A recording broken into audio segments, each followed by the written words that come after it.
the Imperium's grip. Once iron type has vanished from the land, their absence wrought by heroes thought a new threat close at hand. Rise, oh rise, adventurers brave, through forest, hill and fen. Our race, might, blood makes fight, and simmer spotlight there. Winnie's charm, God's born, together they defend. The Wildlands call to one and all, to bring peace back again. The Wordbreaker wakes, a slumber shakes. 2,000 years combine, its compass green, a vengeful deed leaves naught but ash behind. With every town they tear it down, their warpath ever wends. The dead arise, 'neath chaotic skies, their march it never ends. Rise, oh rise, adventurers brave, through forest, hill and fen. Our race, might, blood makes fight, and simmer spotlight then. Winnie's charm, God's born, together they defend. The Wildlands call to one and all, to bring peace back again. From the archipelagos, chains the undead holds now free. A spectral time they surge and glide across the southern sea. The Wildlands weepers, darkness creeps, and all seems but a dream. But heroes' hearts will play their parts and light the darkest gleam. Rise, oh rise, adventurers brave, through forest, hill and fen. Our race, might, blood makes fight, and simmer spotlight there. Winnie's charm, God's born, together they defend. The Wildlands call to one and all, to bring peace back again. So gather round, let trumpets sound, and banners be unfurled. For in this fight for what is right, lies the flame of world. With courage sow the seeds of peace in one that shall reign. And tales be told of heroes bold who broke the Wordbreaker's chains.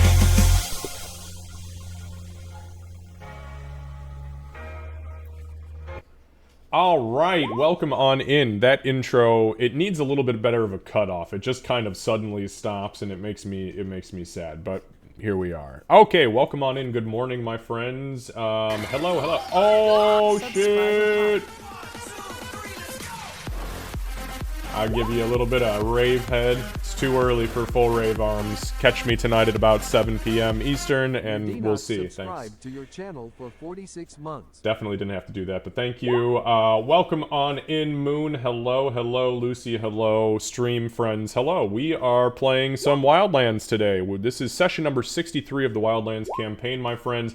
I'm not going to take a whole lot of time to talk because we have a lot of things to do, a lot of things to cover, and we want to make sure that we are getting all the time that we can in for this, because we will not see you next week. However, after this this upcoming week of nothingness, we will have 2 weeks in a row of D&D The Wildlands, which will be awesome. It'll be sessions number 64 and 65 respectively. And then we go straight into fucking spooky season. We'll have 2 more sessions in October and November, as well as a special one-shot module, which will be a 2-night, it'll be a 2-parter in both of those months. So we will have, between those 2 months, I believe, let's see, that's 1, 2, 3, 4, 5, 6, 7, so 8 sessions of D&D, which is going to be fucking amazing. And then it is a distinct possibility we'll be coming very close to the end of this campaign. We'll see how things go. Maybe we end today. I don't know. I'm not sure how this is going to fucking go because I kind of wrote a system and I have no idea what I'm doing. So,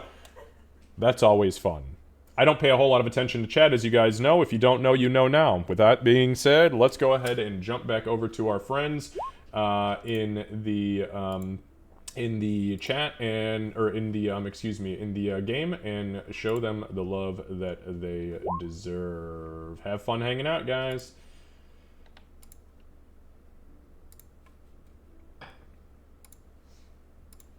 All right, I'm back. Hi, back. Oh god. I can't say I'm dad, so. All right, well, this has been a great session. We will see you Let's- guys let's in see 2 you weeks. later. All right, I kid. Okay, guys, good morning and welcome on in. This is session number 63 of the Wildlands. Let's go ahead and do a recap from last time. So, session number 62 of the Wildlands, August 2024, part 1. So the group continued with their preparations and took to the evening for some rest, relaxation, and eventually a little bit of sleep, most of you. You know who I'm talking to. In the morning, the group awoke to the Dwarven envoys being docked to the flotilla.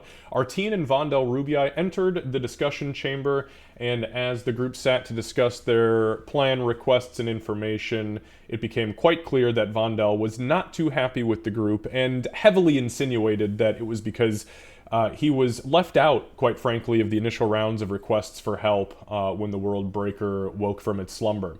Bloodmane talked to Dwendar, who suggested that maybe gifts of gems be given to the hurt dwarf to maybe assist in repairing his feelings. Odd thing, these dwarves.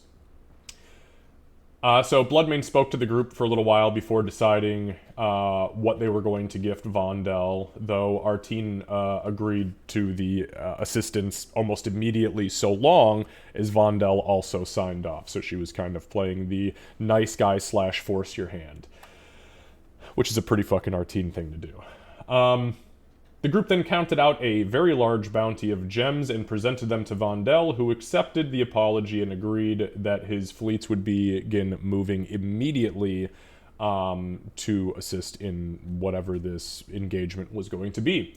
The group then made plans to begin sending messages through the sending spell, and eventually made contact with their Draconic allies, Mylar and Octavius. When trying to contact Mama Mundi, however, Ulrich heard a haunting tune being sung over and over. Winnie performed a scrying ritual, which revealed a darkened landscape with a figure trapped in webs before a ghastly creature made of bones and a large glowing red eye came into view and violently shunted her out of her own magic. And that is where we left off last session. I don't know if I could even have added any more to that, because that's exactly how that went. This is a Milestone XP game right now, and that was not a milestone last session, so no levels up. Let's see, do I have any other notes? Let me look here.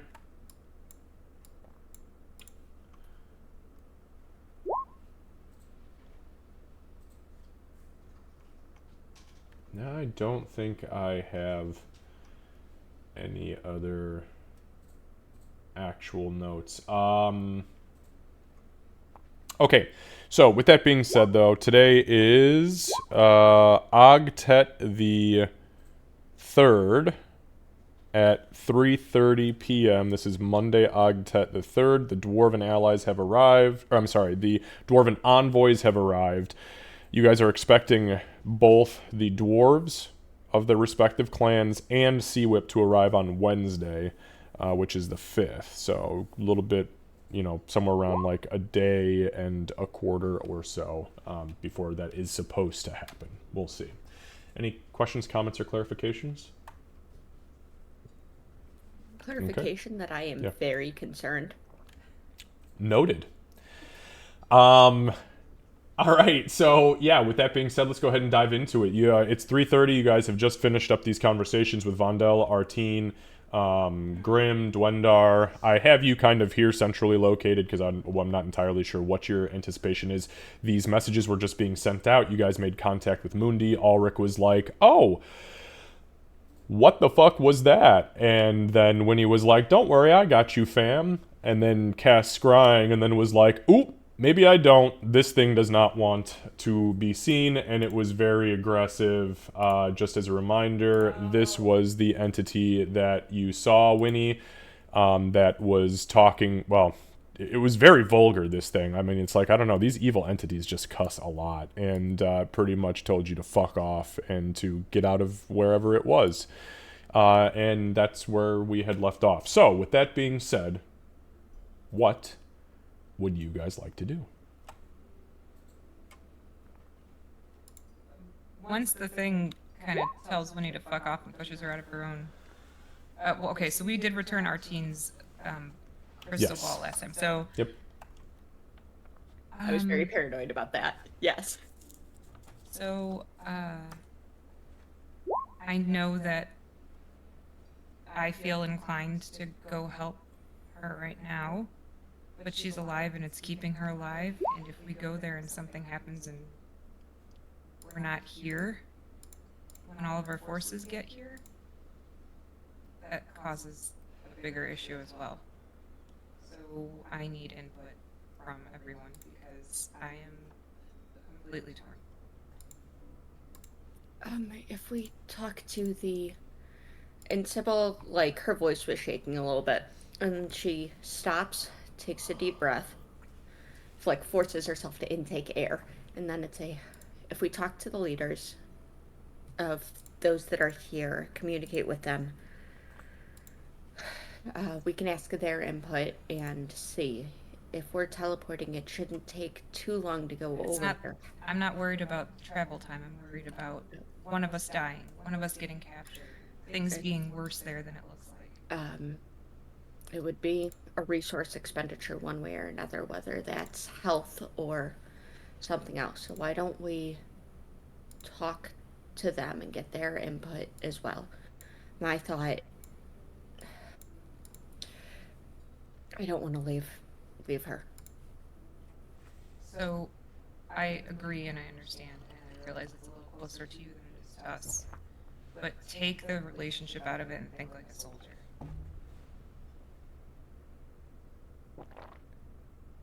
Damn.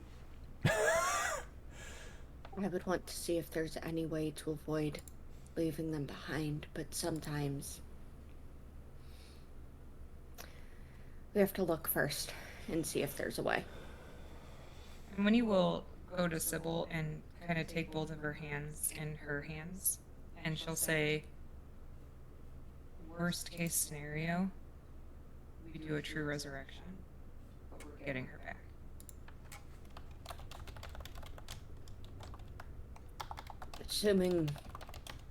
Assuming she doesn't end up a part of the army we're about to go and fight. So that's worst case scenario. If she becomes a part of that army, we'll make sure we're the ones that take her down. I don't know if you've seen how she is in a fight, but I really don't want her on the other side. There were many cows involved. She'll let go of Sybil's hands and walk over to Ulrich and offer a hand to help him stand up, as he is currently in the fetal position on the floor, I believe. Yeah, he'll accept it and get up and just start, like, he'll turn, like, the rational part of his brain on, and it's more along the lines of, I'm not... getting there is going to be a lot harder than you think. Because I don't know exactly where it is. And that kind of teleporting is really dangerous. She's gonna clap a hand, taking a page out of, like, Emig and his recently, the family of his that she met. She's gonna, like, clap her hand on his shoulder, maybe a little harder than she should on such a frail little lizard, but she'll clap her hand on his shoulder and kind of just lock eyes for a second, and then right, which is why leaving now might not be the best idea. So we can figure out more detail. But Sybil, I'm not opposed to talking with others, but I have a feeling the answer is going to be that we need to make the call. And then she's going to turn around toward Emig and Gartok. I think Gartok's just gonna have his, like, bow out, ready to do whatever is needed.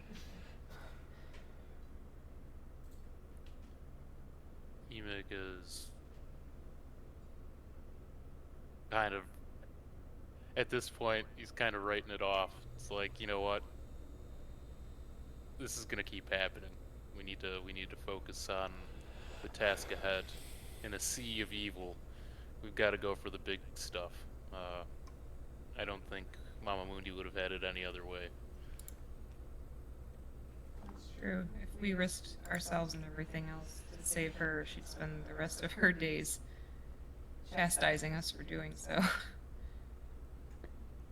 But she would be here to chastise us. She will be here regardless. I don't say things I don't mean. You should know that by now. Sybil's gonna look kind of past the group for a moment and just kind of gathering her own thoughts, and then she'll turn to Emig. You're right. But before we focus just on trying to put an end to everything and then working backwards, can we still have some time. Can we look and see if there is a way to relatively safely get her out? And if there's not, then you're right, it may not be worth it, but we should at least think about it, consider, see if there's something that we're missing. Do we know where she is approximately? Is she on a ship? No, it was in the jungle, it looked like. Approximately yes, definitely no.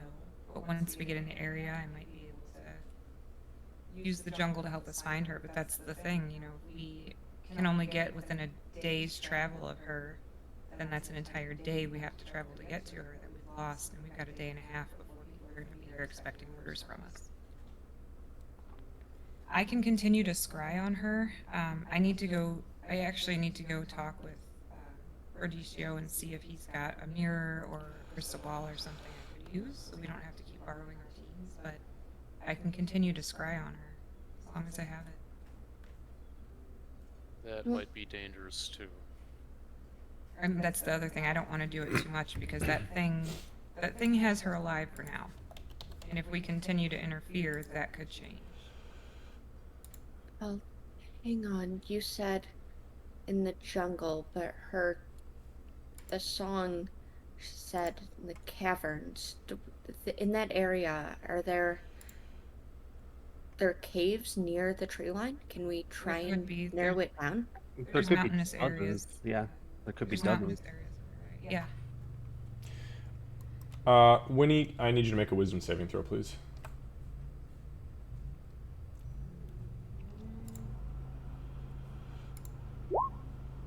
$27.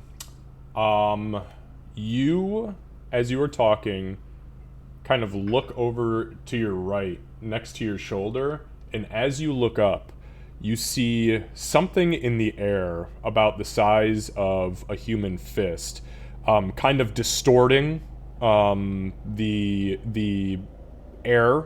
Looks kind of like almost like a ball of force, but it's completely translucent. It's just kind of like, it's like looking through a globe of water, but very, very, very, very light, or maybe like through a bubble. You are absolutely 100% being scried on right now. You specifically. Me specifically? Yeah. Okay. And you are aware there is a sensor, within arm's reach. So, since I realize what's happening, am I able to counter it? What do you mean counter it? Like, am I able to counter the scry spell? Because No. I have to see it get cast, right? Okay, so I don't think I have the spell.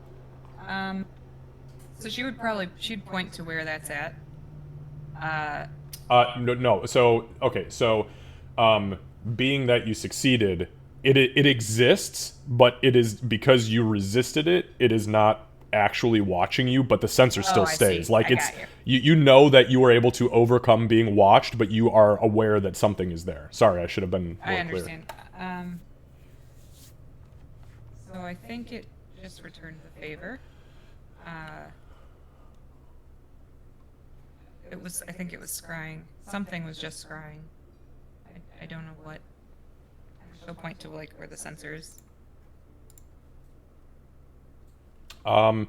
As she is pointing it out, you guys can also see that there is like a small fist-sized distortion bubble kind of in the air, moving and undulating ever so slowly.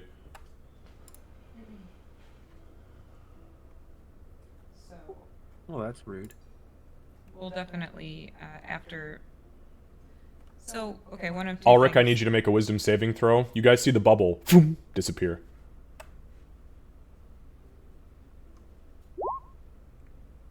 Okay, thank you.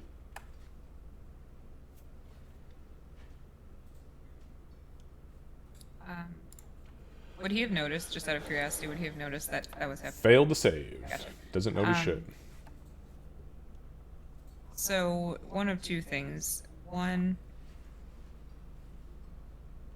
you know, they figure out where we're at and come to us. Or two,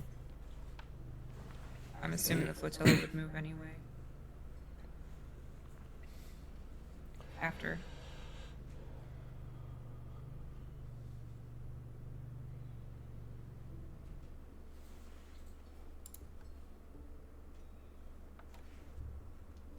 We all actually, in this part of the boat, or were we back in the bunk area? I think you guys are actually back in the bunk area. I just kind of moved you up for sake of moving you up. Okay. Yeah, the flotilla should probably, I mean, if we're scrying a possibility, it should move in general. I'm wondering, though, if it is possible to narrow down where she might be. I think there was a map in the other up front. She kind of looks to Emig. The front of the ship? We're in the back, right? I don't know which direction is. Yes, we are in the back. Okay. It's so hard for you to choke the word back out and just oversimplify it. This is patience of you've never seen it before. Okay. I'm gonna go look at the map, see if I can figure out anything. I know the area a little bit. And I will have to think cough roll ?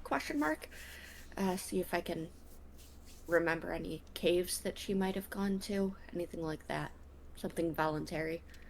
But I'm gonna look at the area a little bit more. Okay, so Sybil's gonna go look at the map. Yep, and I'm looking at it in handout form. So. Okay. Yep, let me know if you need me to pull anything else up. Okay, so I will get back to you on that front. What is everybody else doing?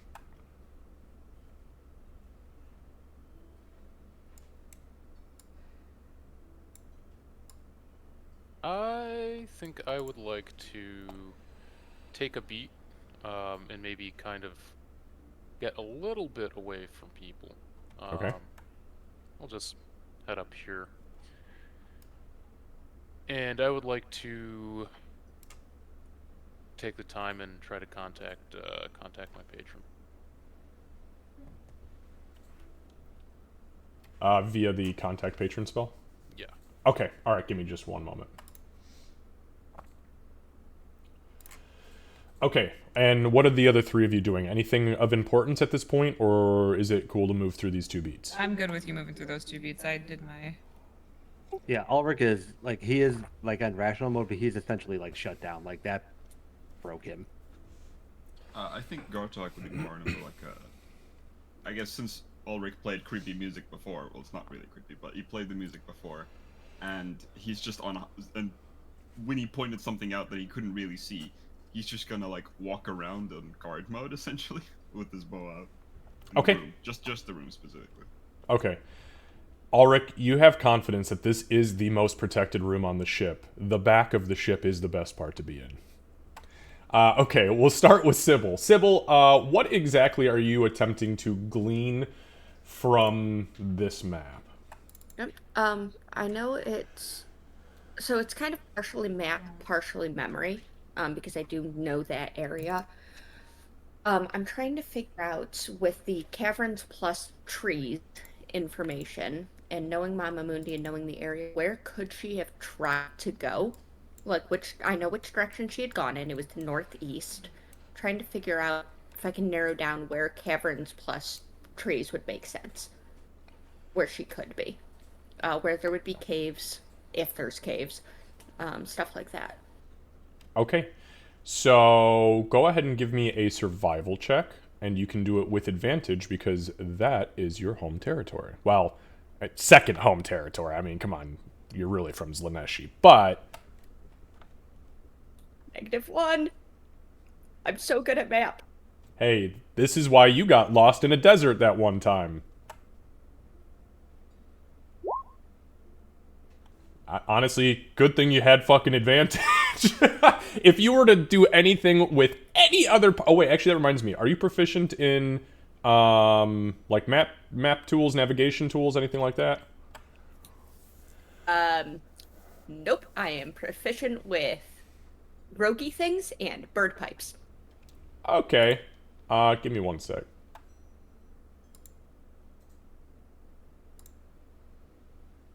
Although I did get that very distinct lesson from the party on how to read a map in basic form. Alright, so I'm going to move you over here just so I can kind of give you a clear cut. Obviously, you're going to want to zoom over to the east. Yep, I'm looking at Ironhoof, Mandalari, Stillwater, that area right now. Beautiful. So, with a 17 and attempting to identify where there may be caves... I'm sorry, so give me the specific again. You're trying to remember where there might be caves in the general direction Mundi was moving, and what else was the last bit? Yep, and I know that it's... there's foliage involved because the trees and stuff, so it can't be in this super rocky no tree area. I'm trying to figure out cave plus tree line plus general direction.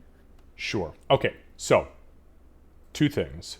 First, you do know that there is absolutely 100% lots of cave mouths up in this direction.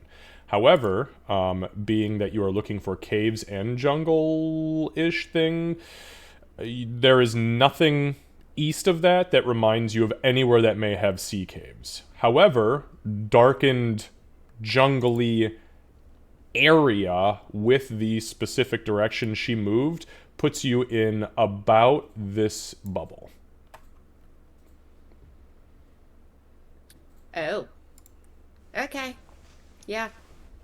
Assuming that's the direction she moved. But you know that even within that circle, because that's ground that you've traversed, for potentially decades, especially with going between Orcus's Chosen and Stillwater, there's no caves. That's all wetlands and river, and then the ocean. So. Okay. Well, Cavern's Deep might also have been metaphorical too. So. I mean, she is a fucking bard, so probably. Yeah. Yeah. Oh, awesome. That's a large amount of area. I dislike that, but I appreciate it. Thank you. Okay. So I'll move you all back.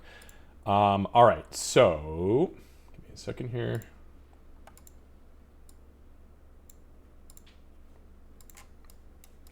All right. So as Sybil is doing that, Bloodmane, you prepare your contact patron spell.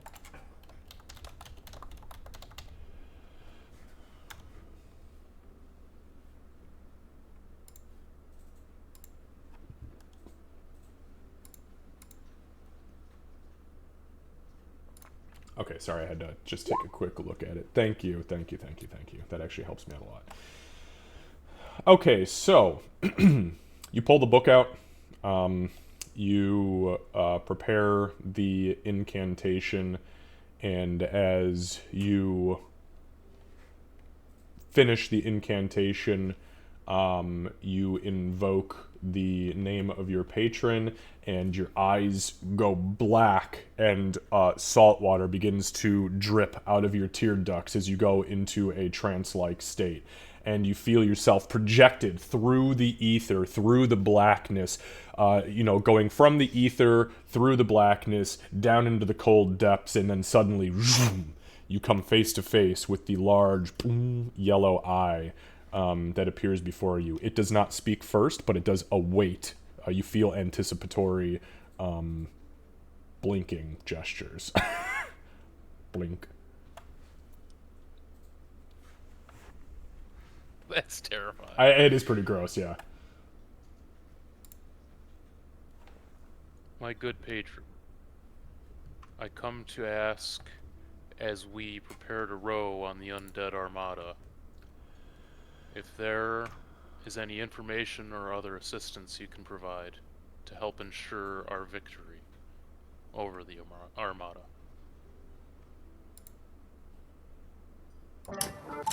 Testing. Sorry, I had to test my voice. My fucking stream deck's not working, so I had to get the old spooky voice on. Okay, so you send your request, you ask your question, and you do receive a response. But I had prepared for this at one point in time, so let me get my notes, because I don't know what the fuck this guy wants to... here we go.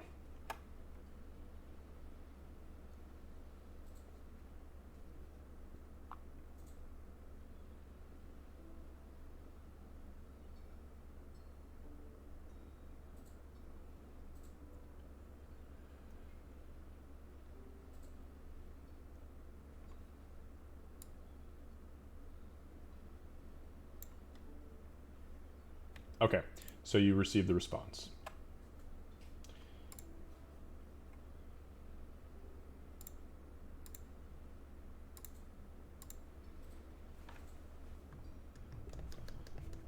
God fucking damn it.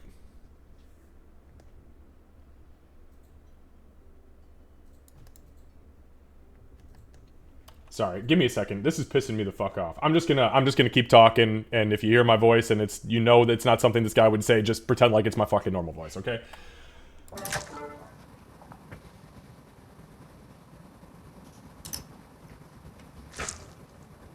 Emig, it's good to hear from you again.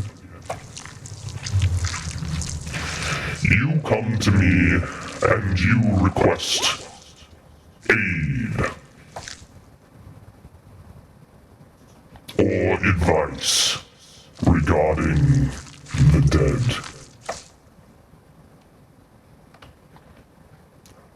I have no advice for you, for unfortunately the dead are as new to me as they are to you. However, I may be able to assist either with the dead or again sometime in the future. However, our relationship, Emig, has been very one-sided thus far. So I'm going to require something from you if I'm going to risk my presence on the surface.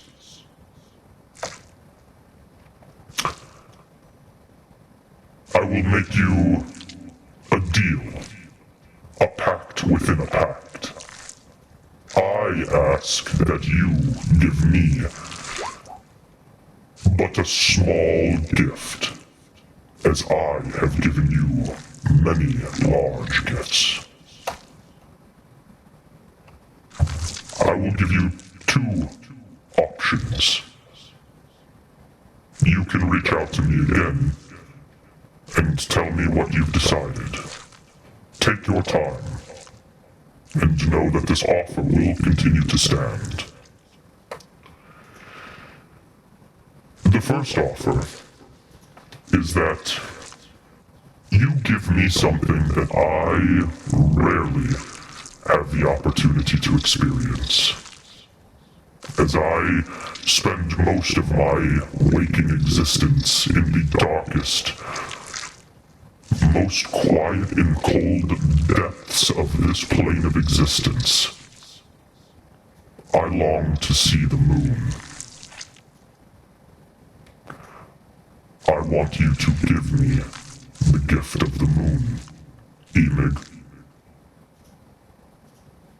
willingly give me your lycanthropy. I want to see the moon. I want to feel the rage that bubbles up within. Give me that, and I will give you one of two things. First,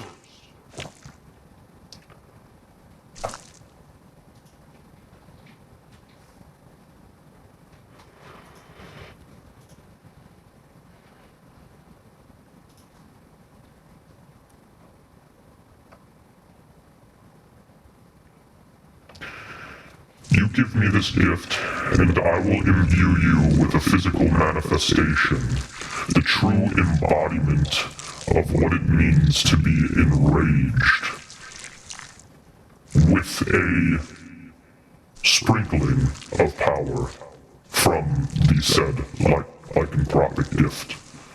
In this, you will become were-like anytime you rage, without the ill effects of losing yourself in combat. But you will no longer be fazed by the moon. This is a personal gift, a trade. The other option is that you still give me this gift of lycanthropy, allow me to finally come to the surface and witness the moon itself from the darkest depths, somewhere I don't have to move from. And in return, I will grant you a major boon. A boon to be called upon at any time of your choosing, be it against the dead, against the world breaker, against your neighbors, against the sky. It does not matter. However, there is a contingency. Excuse me, not a contingency, there is a caveat. And that is that I will not tell you how I will manifest, only that it will take but seconds for me to bring my power to bear. I will also not directly interfere in harming any creature, but I will be able to grant aid on a very large scale to you at your time of choosing. All you need to do is get your hands into the water that sits beneath your feet and call upon me, invoking the boon itself. The choice is yours, Enid. Let me know when you've made your decision. And with that, Emig, you see the eye blink closed, everything goes back, and you feel as if you were being pulled backwards with a bungee cord through the darkness, through the cold, through the ether, and then you take a breath, and it's been all but 60 seconds as you wipe the salt water off of your face, leaving now these kind of like dried white streaks. You have completed your spell. Does Emig know more or less intrinsically what his patron meant by giving the gift of lycanthropy? Like, he wants to be bitten? He wants to take it from me? He wants to inhabit the body of Emig when he's... Does he know? So why don't you go ahead and make a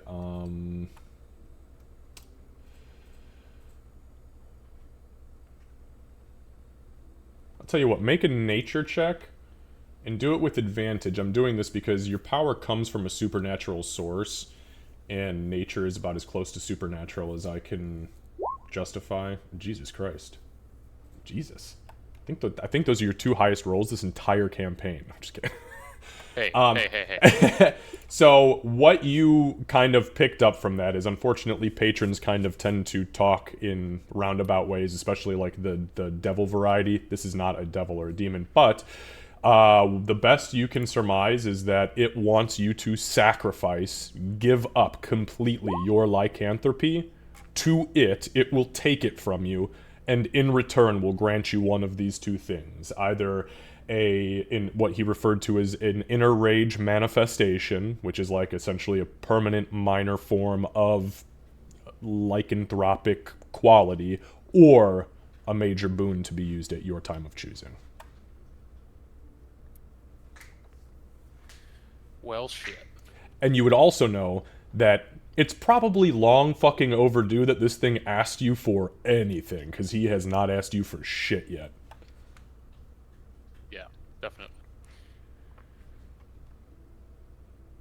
I'll let you stew on that for a moment.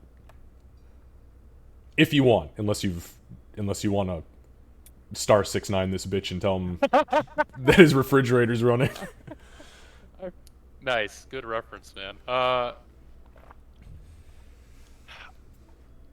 I think I would like to gather the party. Okay, so we'll say for the sake of brevity, at this point Sybil has completed her mapping.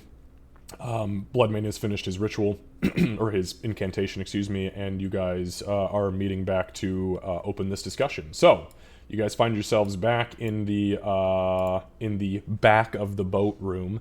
What would you like to say or do?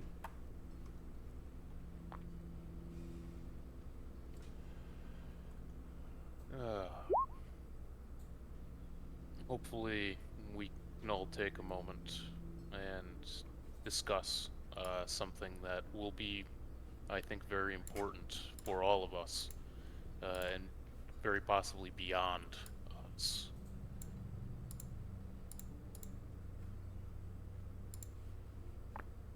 I have spoken with my patron, and as these sorts of agreements and understandings go between one such as myself and something much bigger than myself,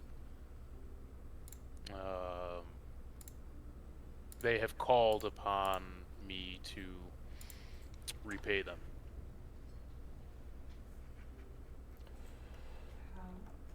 They want my gift, the one which I have been honing for so long and attempting to master. They want my ability to change. And they gave me two options. It is not a completely one-sided deal. They did not just demand it, which they could have. They will offer me something in return. But I think that is up to us. It's not just me anymore. Even though it is my gift, this gift is something that was bestowed upon me for a reason. I think even this answer that we come to will be fated. I can give up my gift for a major boon of aid when we need it, which does not include necessarily attacking any other creature, but some form of aid. Or it can augment is the word, my rage, my inner rage, and enhance it with parts of my wear abilities, but not have the side effects. I can access it at any time, regardless of moon change. This is obviously a big thing, and we can all take time to think on it, but I wanted to involve you in this process because, again, this isn't really about me. This is about the world. Can I insight check him and just see if he's feeling a little deeper about it than he just made it sound? I mean, sure.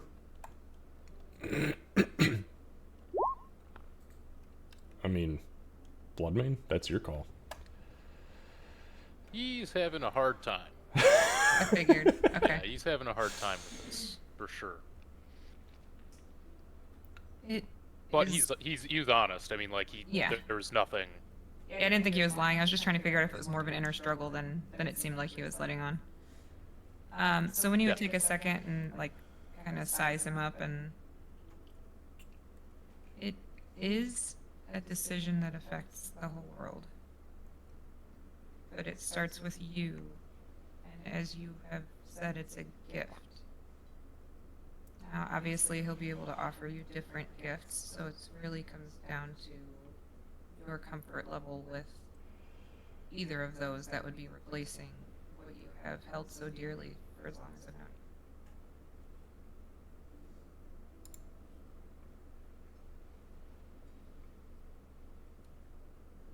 you. Emix is gonna kind of look at Ulrich, since Ulrich often has pretty good guidance on things, aside from jumping off cliffs. I was like, that's just a spell. Don't let it fool you. He'll guide you right off the cliff. That's not an issue. Did he make it seem like you're giving it to him no matter what?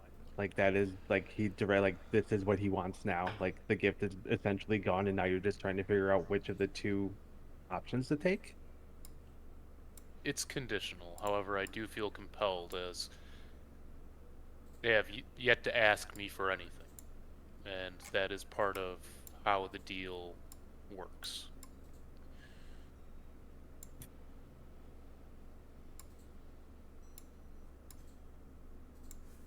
It doesn't have to happen now. It doesn't necessarily have to happen ever unless they demand it of me, which that is not how it was presented. But it's something to think on, I think, and I trust our collective judgment at this point. We've come far enough and learned enough that I think we can typically make good or sound decisions, unlike we did in the past. I have a question for you, and I'm going mostly off of stories rather than probably reality. If you choose not to do this, can he take the gifts that he has granted you? Is that a possibility? I don't understand your question. You said he's not making demands of you, but he's given you things that you can do now that you couldn't do before. If you didn't agree to do this, or if you dragged I was going to say Finn, but this is not the right time for that. She says that in character, like,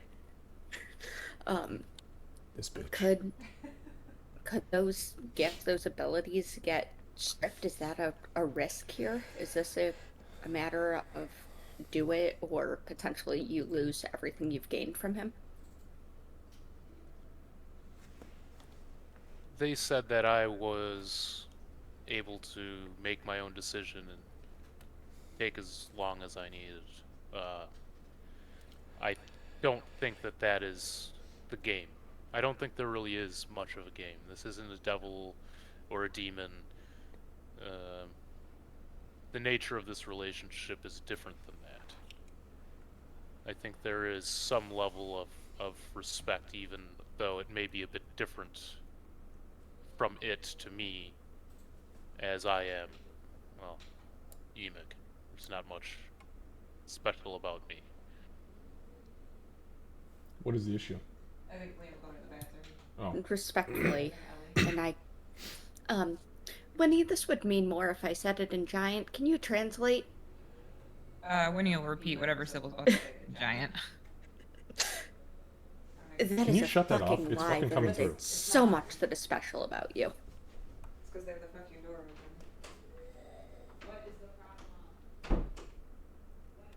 That's it. She stops after that. Winnie would have translated it. Sorry, Orion is in the hallway screaming at the top of his lungs because Liam had to pee. Naturally. Two-year-old shit. I think Gartok, you're probably not looking for his insight, but you asked everyone, so he's going to give it. We'll probably just turn to you and go,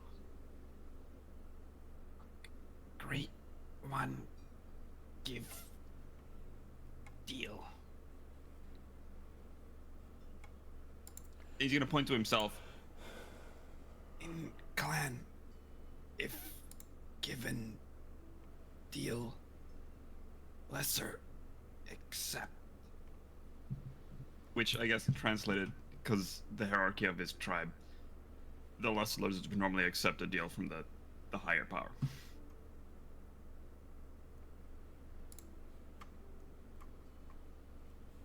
Thank you, Gartok. Probably not helpful, but you're welcome. And he'll give like a nod.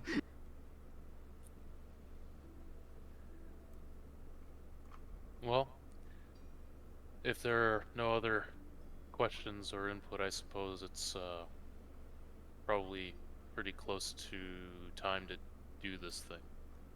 The dead are not waiting for anybody, and the dead ride fast. So your options were a one-time big effect, or a change that will last forever, essentially. Yes, that is how it seemed to me. It would be my inner power, my rage would be perhaps enhanced.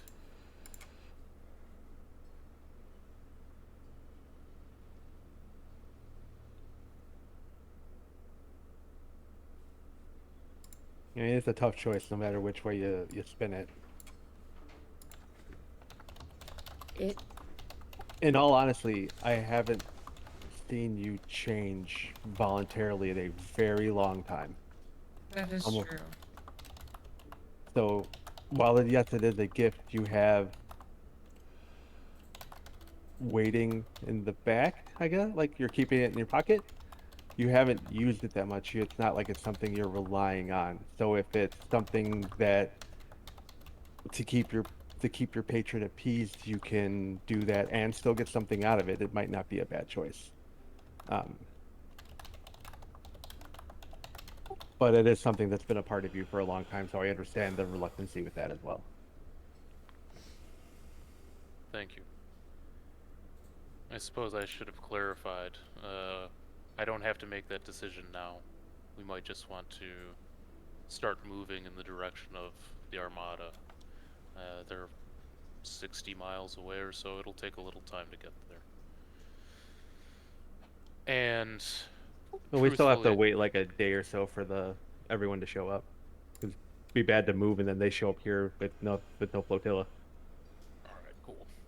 I had, as a player, forgotten we were waiting for anybody, so thank you for that. Fuck them merfolk. Oh, the And merfolk, the right. dwarves. Yeah, I thought the dwarves were docked or something, but maybe not yet. Maybe the other dwarves. Their armada hasn't arrived yet, or their fleet, or whatever force that they're breathing. Damn, so we have a lot of time to stew on this shit.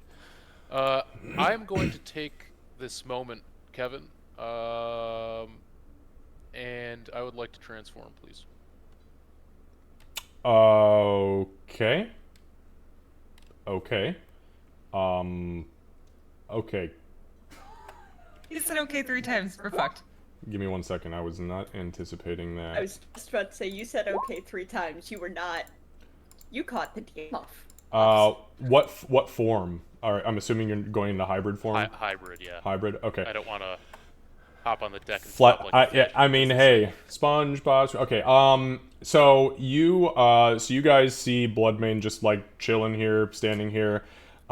He kind of blinks, takes a deep breath, and as he does, you see the back of his head kind of lurches forward, and as it does, you see his body begins to vibrate almost violently as his skin grows slick and his skin grows very, very slick and kind of rubbery in texture. 2 fins, you hear cracking, and you see the bones breaking from his forearm, and it kind of extends off of his body and then grows these fins.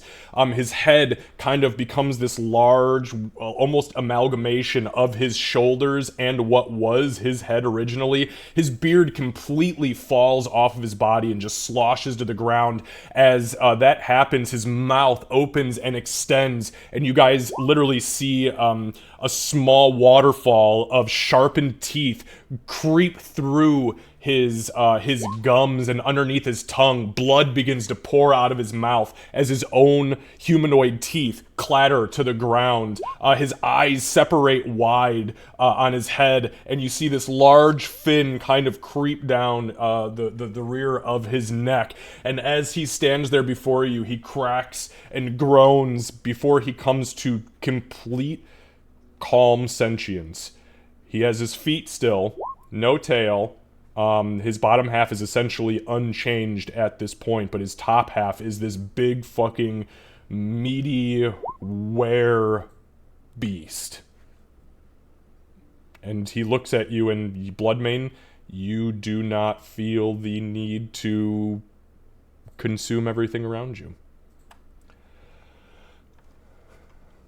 I think Winnie would flinch when he's finally like in the form, and her hand would instinctively go to the scar where he bit her. But she's just kind of standing, you know, she's got faith in him, so she's just kind of standing, like waiting to see.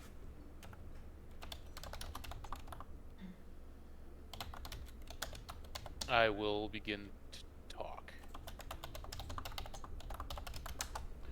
It sounds about as normal as it could, with a fucking mouthful of small daggers and kind of a weird shark-like tongue. It's almost a little barky sounding, but you guys can hear. He can speak. And Bloodmane, you are thinking as clear as you were prior. This is the first time you've transformed and not immediately wanted to fucking consume everything in sight. You do not see the red. You can smell blood. You smell your own blood from the transformation, and you take a deep breath, and somebody up on the main deck has recently been cut. You know for a fact that they're dwarven, a male, probably middle-aged, and you smell it like a fucking fine wine. But you don't immediately go into your need to fucking kill mode. Ulrich. I'm not lunch. He said No. with a giant smile on his face. None of you are lunch. Although I am Pekka.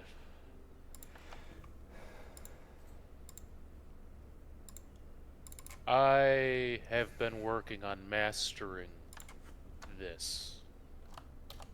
Every waking moment that I have not been in bed.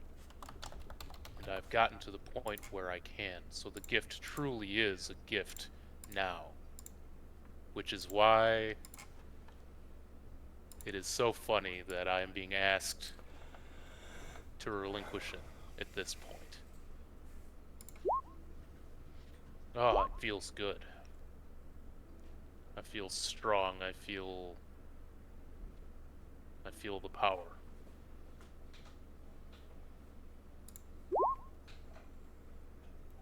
Isn't this gift the reason why you were drawn to your patron? Wasn't this his whole point in helping you master this? This seems odd that he wants to take it. Trials. He may not want to take it, he might want to borrow it. Maybe him taking on the power will help you to hone in on it.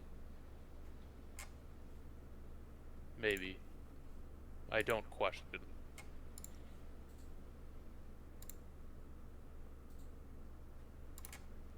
How's Sybil looking? What Sybil? This bitch has been just kidding. No, Sybil is...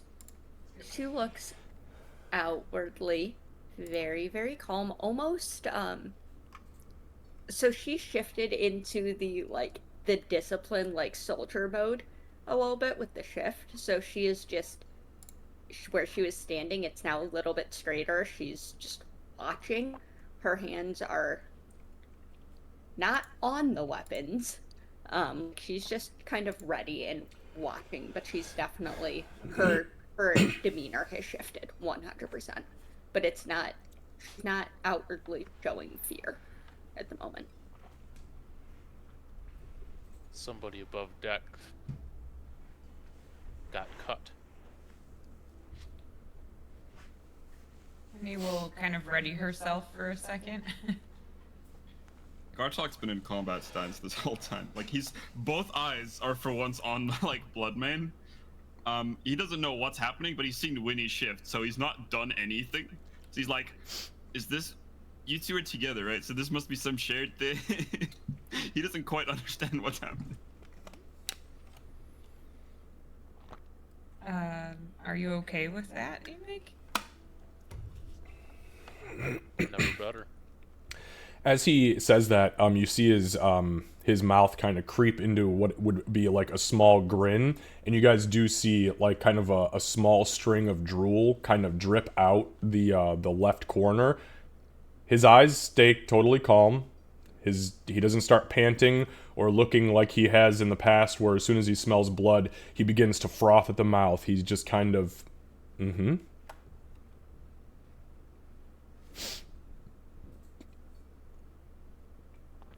So now you understand, maybe,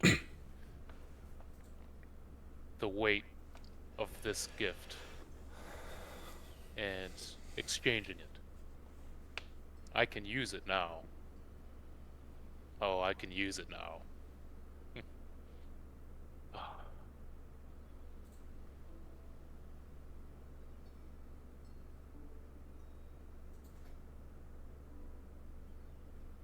Now that you're in this form, now that you are using the gift, how do you feel about potentially giving it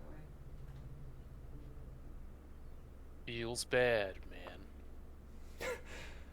awesome. So then let's consider it from this angle. Would it be more beneficial to have a boon, or for you to be able to hone in on parts of your gift, or would it be more beneficial for you to keep it and potentially lose the powers and magic that have been given to you from this entity? I don't think losing anything was necessarily part of... There was no threat. It was a reminder of our relationship. Then what else could he take or request if you don't give this over? He could request whatever he wants.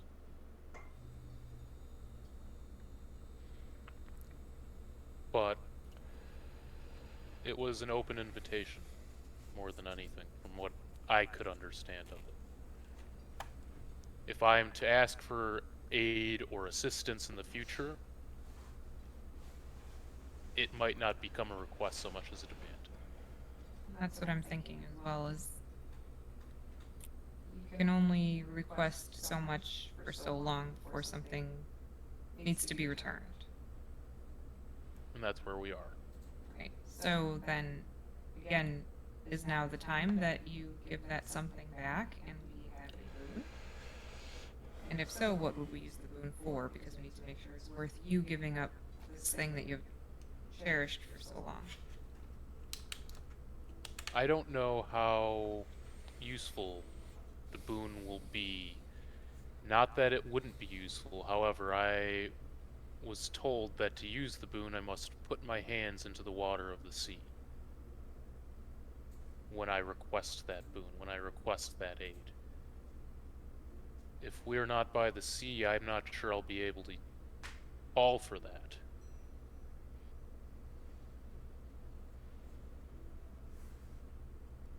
However, I do, anytime I enter battle, also enter my trance, my rage, if you will. So that could also be useful. There are too many angles for me to consider this on my own, which is why I have come to you as my family, as my friends, to help me make a decision at some point. It does not have to be now or today. Maybe not even in the week, a year, if we're still around that long. But I don't think I'll be able to contact my patron and ask for anything unless it is about the terms of this arrangement and this deal, this trade. And that may be okay. But this is something that we can decide as a family.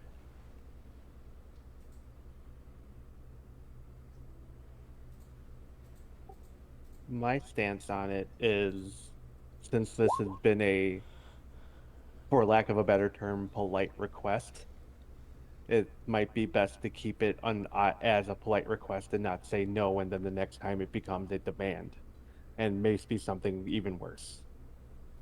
Correct. It is open-ended. I have no intentions of saying no to the entity that has already given me and us, the world, so much.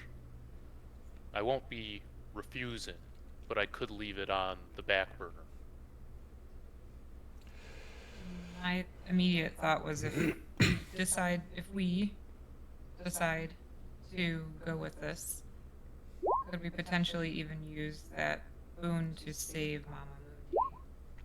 Rather than having him join us in combat, could he swoop in somehow and get her out?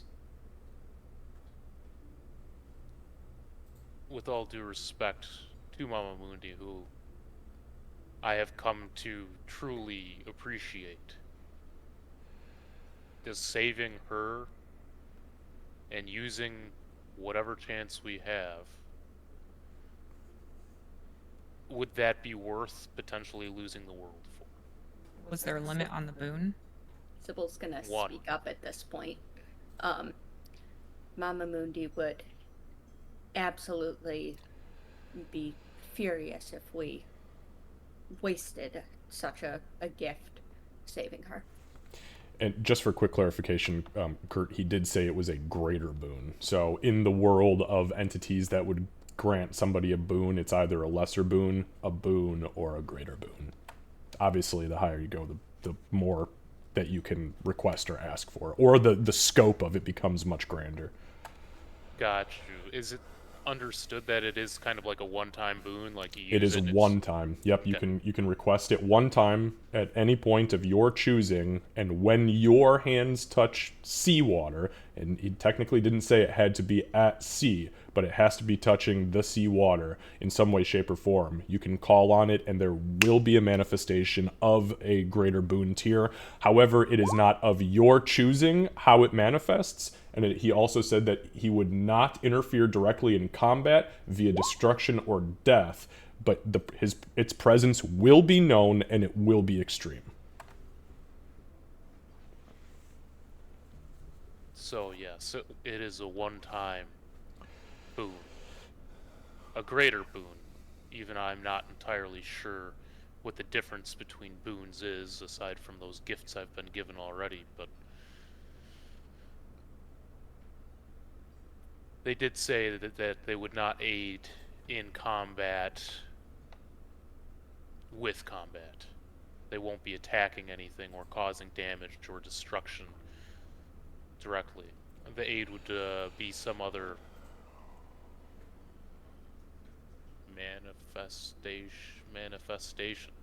manifestation. Yeah.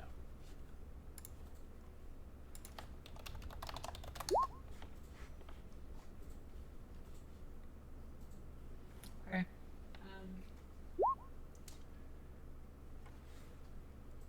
Well, I mean, I'll speak plainly. If I do what I told Sybil she needs to do and take the emotion out of it, it seems like a really good idea to agree to this. To which one? To probably the greater boon. While they can't help, or while they can't, whatever, help during combat, I'm sure there are other things that we could utilize that greater boon for. We think about difficult ingredients or things like that we might need for. We've just come across it too many times where it's something that's just out of our reach, and if we'd be able to use a resource to help us get that reach where it needs to be. I'm of the other approach there, where we shouldn't commit. You said that this could be done at any time, and I don't know what it takes to be able to call upon this spoon to make this trade, but you feel strong as you are now. You feel capable. You are in control of yourself. I don't think you should sacrifice this till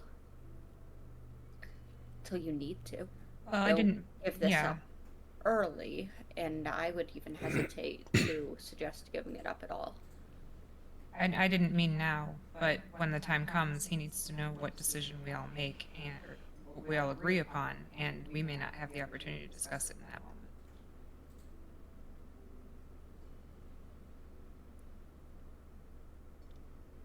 I believe in the Coalition's ability to overcome the Armada. We will take losses. That's inevitable. But if we get past that, potentially the boon could be used for help with the Worldbreaker, the greatest evil. So, I understand where everybody's coming from, and they're all very good points. Thank you for helping talk me through this. For now, we can sit on it. I will maintain my control over this gift, and if I need to be in contact with my patron, I can be in contact more or less when necessary.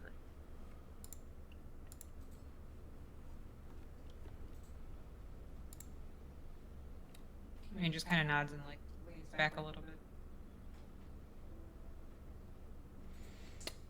All right. So, at this point, what exactly do you guys intend on doing? Bloodman, by the way, is still just chilling in the were shark form, and he looks cool as fuck. Looking fucking badass. Yeah, dude. Let me I'm tell you just Go that, up deck and start walking around. that was not an easy image to get, by the way. AI does not like it when I attempt to make humanoid hybrids of any animal. And there was like teeth coming out of the fucking forearms, and like the crotch had like the red beard hanging off of it. And I was like, nah. It was pretty terrible. It was terrifying. Okay, sorry. Ulrich, you're gonna go walk around, you said? No, I said he should go walk around up deck. Oh, that's probably a terrible idea. But hey, I'm aware. It's more of a joke. I know. All right, what do you guys want to do? So I guess at this point,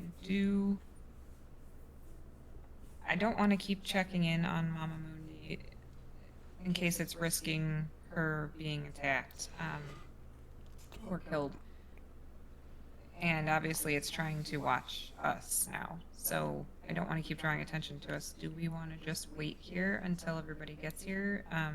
Well, about Mama Mundi, I don't know if it's possible for you to narrow your magic down to an area, or if you can scry on an area to see if it matches what you saw before, has similar magical vibes. I don't know how that works, but I was trying to look at the map and see if I could narrow down which direction she would be in, and I don't know if it's possible to narrow it down more. So we could think about making plans, things like that.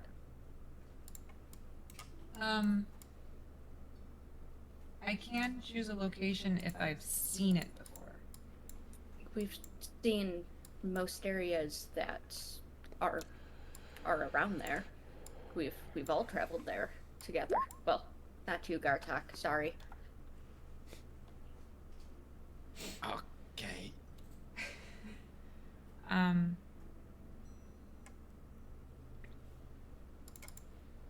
mean, I could try, but again, we kind of put her at risk if it notices, and if it successfully is watching at any point when I'm trying. It may not be worth that risk, but I would say we limit it to maybe once a day. Just to make sure we're not. We can then keep track of where she's at, but that way we're not risking it getting angry and just killing her outright. is there a way to stealthily scry? Winnie, being that you are capable of performing the ritual, no. If they You can try to overcome an entity's ability to not realize it's being scryed on, but if it notices, it fucking notices. Yeah, if they know that I'm scrying, they know that I'm scrying. It's not like where you can kind kind of sneak up on people and attack them. It has more to do with the mind than the ears. So if they have a strong mind, no, there's not really any way for me to do that. The other thing to note is that if an entity that you are trying to scry on has successfully spotted you, or if an entity has spotted your scrying magic within its vicinity, it is immune to being scryed upon for 1 day. Yeah, so then the other problem is that I don't know where Moondy's mind is right now, but if I continue to try to scry on her, she might block me out, and if she blocks me out, then that's it for a day. So we need to just be really careful. What about the Watcher? It saw you. It looked straight into your scry and then said, "Get the fuck out of here," Yeah, and it's- shunted you out. So it 100%. Not only did it do something that surprised you, which was exist, but it also shunted you out of the magic that should have lasted for about 10 minutes, and that tells you that this entity is no fucking spring chicken. Yeah, it seems like whatever this thing is, which I've never seen anything like it before. It was horrible. Whatever it is no. It's not.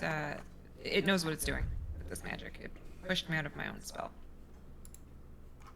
So, But again, it could have killed her a long time ago, and it didn't for some reason, and now it's watching us. So maybe it wants us to come to it. Maybe she's bait. And that could be a good scenario, because that means it'll keep her alive. What did this thing look like? It was pretty horrific. If you consider the most disgusting spider you've ever seen, and then make it skeletal, and then make its whole body a big eyeball with a glowing red eye. Surprise, motherfucker. These eyes, motherfucker. Like a beholder, but skeletal? Kind of. It didn't look like. I mean, it had more spidery. It didn't have the. She'll do like this kind of motion. Stalks. Yeah, it didn't have those. It had spider legs. Oh, DM. I'm Yeah. gonna rack my brain for any stories I might have ever heard that could Okay. match this description. Sure, make a history check with disadvantage. Did not think this one would be easy. No. It's made of bones, and the undead have just appeared in the last couple weeks. I am also going to think about what the non-skeletal version might be, but yeah. Yeah, no. Yeah, it's tough. You rack your brain. I mean, the way that she's explaining it, in its very base form, does sound like a fucking boulder. But she's saying that it's made of bones, and instead of them being eye stalks, they're spider legs. You have no fucking clue. There's nothing in any story you've ever heard from any soldier, sailor, or courtesan from here to Slaneshi that has ever brought this up. Jesus Christ. That might be worth asking some of the mages about, to see if any of them know. What about, she's going to look over at Gartek, your teacher. Might he know something? He had some undead expertise. He may be able to help identify its weaknesses. That's true. We might Or be able to even have what it- Ulrich reach out. He might be able to share some insight.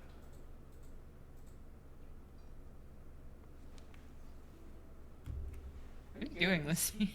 Or like Ulrich's phased out, can't see us. Oh, yeah, yeah. Oh, Ulrich went to hit the head. Yeah, he's fine. I'm sure he will be able to do that.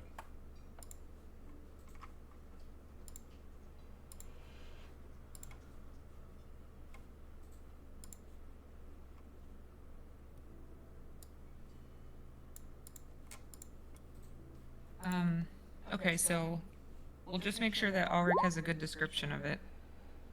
Maybe he can ask.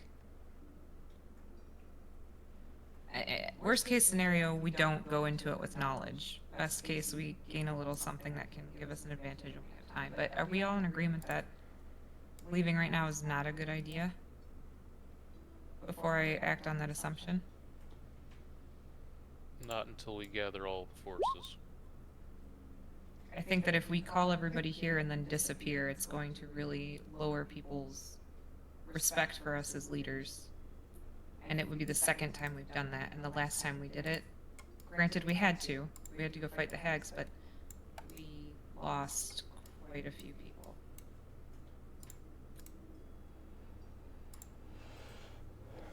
The Armada isn't something I want to go into without our forces. That just doesn't make sense. And yeah, I can definitely message Octavius and see if he's got any insight on this creature.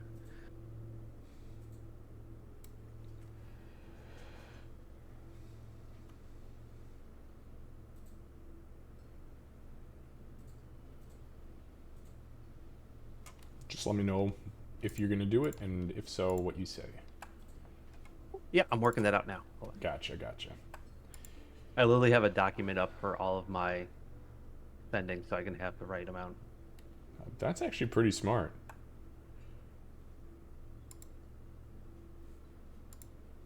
Omega's gonna sit down on one of the beds and kind of start reading through the tome.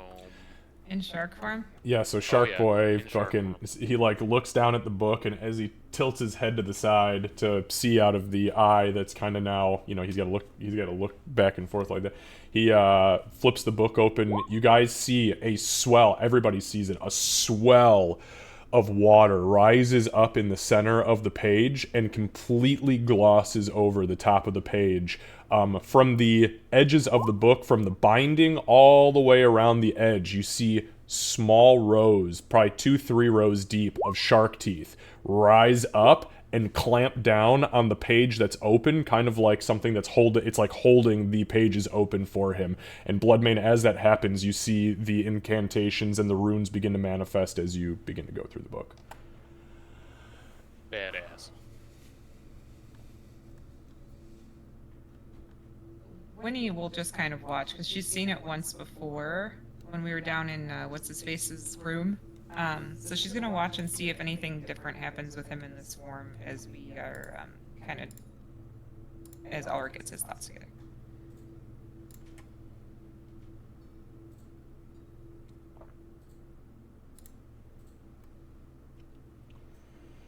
Garthog's gonna go see if he can find food for everyone, I guess. Okay. It's not a hard thing to do. There's always somebody making something. And it's, at this point, it is, because we've been doing this for an hour and a half, so it's damn near 5 at this point, in game time, so food is being prepared. So when that's ready, he'll see if he can bring everything over. Sybil's gonna take the opportunity to just find a spot to sit, probably back in this wall where she can kind of lean. She's gonna do the sitting cross-legged and just close her eyes, and this isn't exactly a space where she has a lot of place to move around, so she's gonna try and go back and find that peaceful, almost meditative spot that she was taught so many times over so many months, and not freak out and try and find the peaceful, like, what's the right thing to do when I take my emotions out of this, with a little bit of prayer mixed in. The Sybil thing. Okie dokie. Okay, I worked out the say. Okay. So I'll cast Sending to Octavius, and the phrase that'll be said is, my friend, how are you? I have an undead question for you. Bony spider with a central glowing eye. Ever heard of it? You feel the spell take hold. The static kind of picks up, but there's a pause, much like there was last time. And you wait probably 4 full minutes. Give me 1 second to make a roll.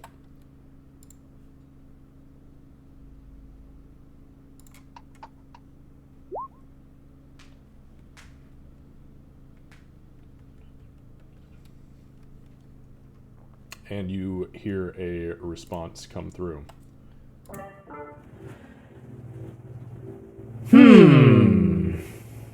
Large, bony spider. Big eye. Probably dead.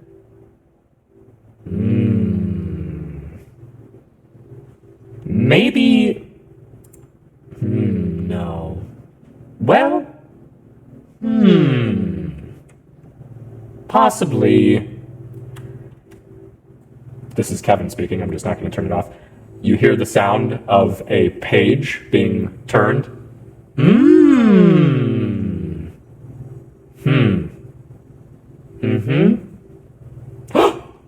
Oh. Perhaps a death tyrant. I would assume the undead probably captured a beholder and gave it lichdom. Good luck.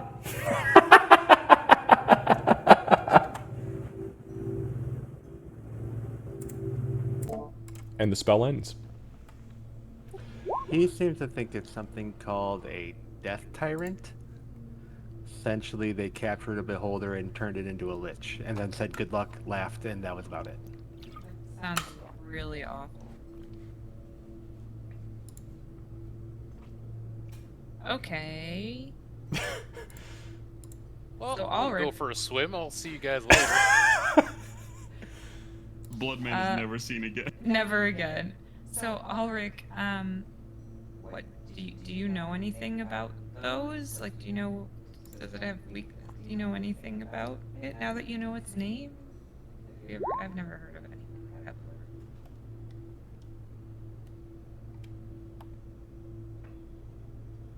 Was that a rhetorical question, or I was what do asking you? Ulrich. I mean, Ulrich, you can try to make a. Let's see, you'd be dealing with the dead, so you could make like an Arcana check, or you can make a History check. Your choice. Crap. So we'll go with Arcana. Okay.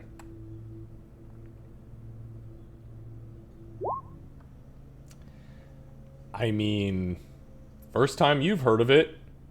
You know what lichdom is because Octavius is a lich. So you know that entities can essentially be brought to the brink of death and then preserved eternally through necrotic magic. It's not exclusive to humanoids, so... Should we I'm trying to think of anybody else we could reach out to. I feel like Octavius is the one who would know weaknesses and that kind of thing, right? It at least gave us a name. Maybe if we speak with Artine, maybe she's heard of it. If you speak with Artine, maybe she's Yeah, heard of okay, it. maybe, yeah. Okay. Well, it's a place to start anyway. Obviously, we're not going now, but again, we may not have time to ask, and we've got a day and a half to wait, so... Can I try a disadvantage check to see if I remember seeing the term death tyrant in the undead book before it went to the bottom of the ocean? No. Okay.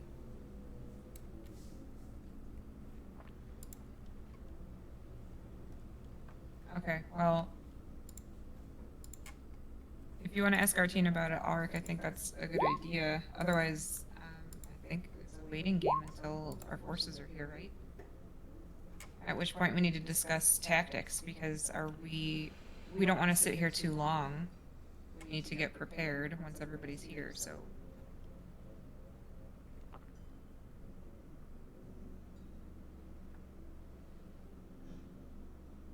Is there anything else anybody needs to do?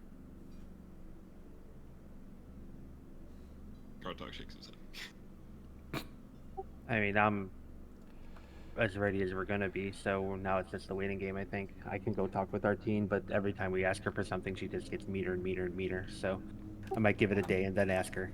By the way, Think Gartok about- has shown back up with bowls of food and bread and loaves of bread and all the loaves and fishes, essentially. Yeah, I'd like to think he shows up with like a cooked fish in his mouth with like a bunch of plates. And Oh, then for sure. that's exactly when you say, "Is there anything else you want?" So he shakes, and there's just fish. Some Love it. scales just flop off the Ugh. end of it, like piece of its tail cracks off. You're all pretty convinced he's just gonna swallow the whole fucking thing. Oh yeah. And then We've seen him eat. It's not a surprise. Like a seagull. Thank you, Gartok. And to be fair, our team has done a lot for us, and we haven't really done much in return. So, if we think about our current situation and what we just discussed with Emig's patron, maybe there's something we can offer to her that might raise those spirits a little. I don't think we've ever asked her what she wants or if there's something she needs. That's why I said I'm gonna give it a day. I'll ask her tomorrow. Okay, I do want to go talk really quickly. We can just sake of brevity it if you want, but I want to see if there's a mirror or something that I could use just to keep on my person from Brodicio for scrying. It says it needs to be a mirror or a glass, crystal ball or something to that effect. okay, hold on. So who's teleporting you to Brodicio? Oh, that's right. He's not here. He's in the well, that's He's fine. been I'll sitting in ask the him, fucking yeah. grove since Yeah, you I'll guys ask didn't bring him him, with. He ain't coming out into the fucking big world. No, I wouldn't expect him to. Do you just I'll need ask him a next time. regular mirror? I mean, we use No, it's mirrors gotta to be- signal each other. It has to be What are you trying to get? What are you trying to do, Candace?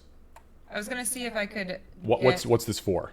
For scrying. I was gonna see if I can get a crystal ball, silver mirror, or a font filled with holy water that's worth 1,000 gold. But we're not gonna be able to do that here, probably. So Hey, I've Yeah. got a font filled with holy water in my bag. Hold up. you guys are hilarious. I'm actually trying to do something here. You're also not going to find by Yeah, the I way, it's figured very that. specific. It's a silver mirror that must be worth Right. 1,000 gold. Yeah. They don't use those to signal shit on these ships. Yeah. Okay. I mean, our team does have a crystal ball. You If we literally really used need it. Yeah. Yeah. Yeah, that's it for me. So I think at this point it's just the waiting game unless somebody else has something to do. All right. So, with that being said, do you guys want to progress time through another full day? I am can't think for of it. anything. Okay. Yep. All right. Let's go boating. All right, so you guys, for the sake of brevity, progress through the remainder of Monday, the 3rd of Ogtet. You go on through Tuesday, the 4th of Ogtet. Happy birthday! You're welcome. Thank you. Okay, and then we go to and then we go into Wednesday the 5th. During this time, is there anything that needs to be noted that anyone is doing, or is this just mundane, day-to-day, normal routine shit? Yeah, go ahead, I don't know Sybil. if it necessarily needs to be noted. Well, I mean, probably. The morning breakfast, we're getting a story, the usual. Okay. For hit points and stuff. It will also be my plan, even though I know it won't really affect naval battles. I'm going to spend time before people go out talking to each of the crews, or specifically their leadership, and doing the same for them. Just trying to offer some hope and stuff. Okay. There's no limit to that a day, right? You can do that as many Nope, times? it's the Just every limit 15 minutes? To how many times you can receive it, not how many times I can do it. Gotcha. But there's a limit to the amount of people you can affect at one time? At one Each time, time that yes. you do it. Okay, so it would just be in small clutches. Okay, understood. Yep. And Okay. I will spend a large amount of time doing this, more than likely. Okay, why don't you just go ahead and give me, 3 performance checks?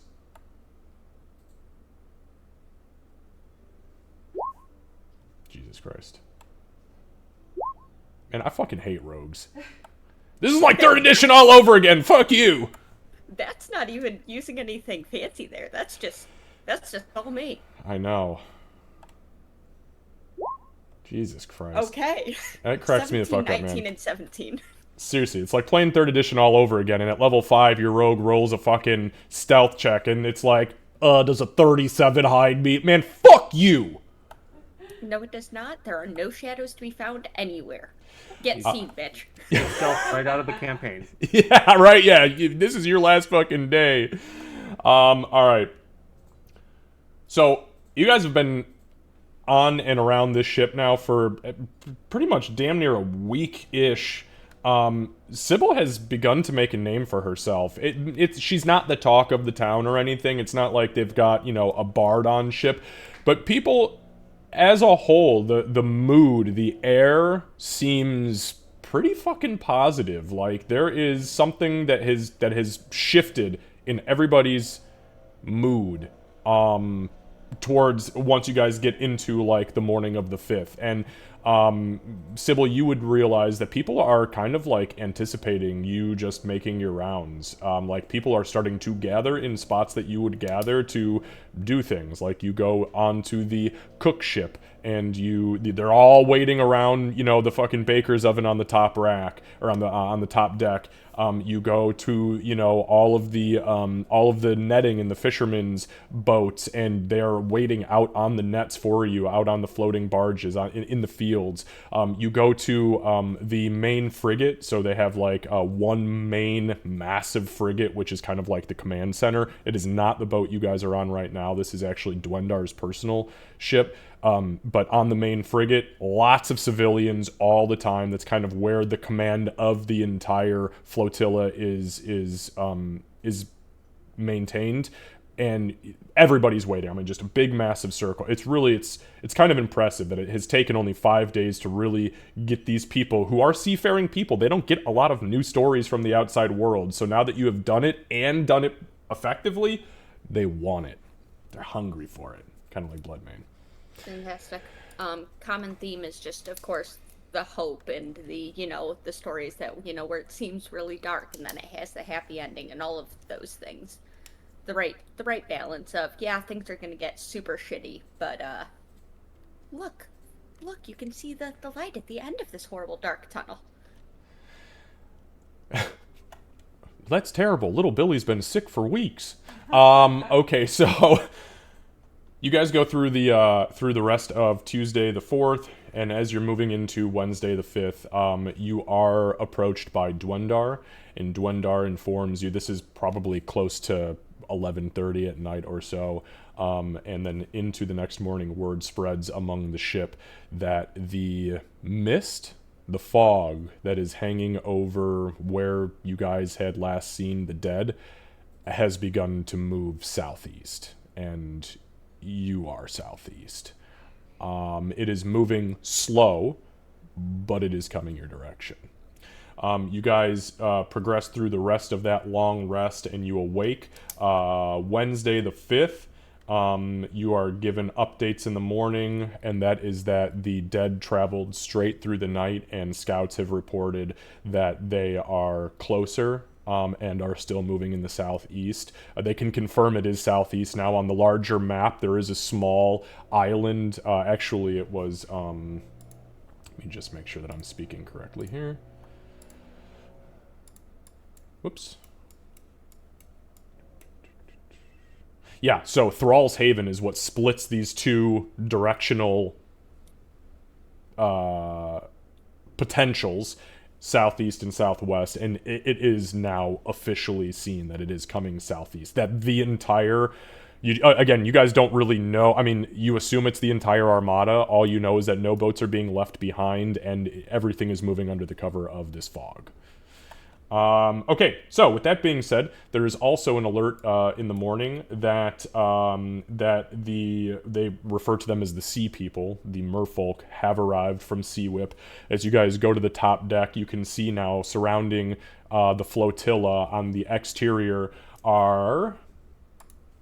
Give me 1 second. I will...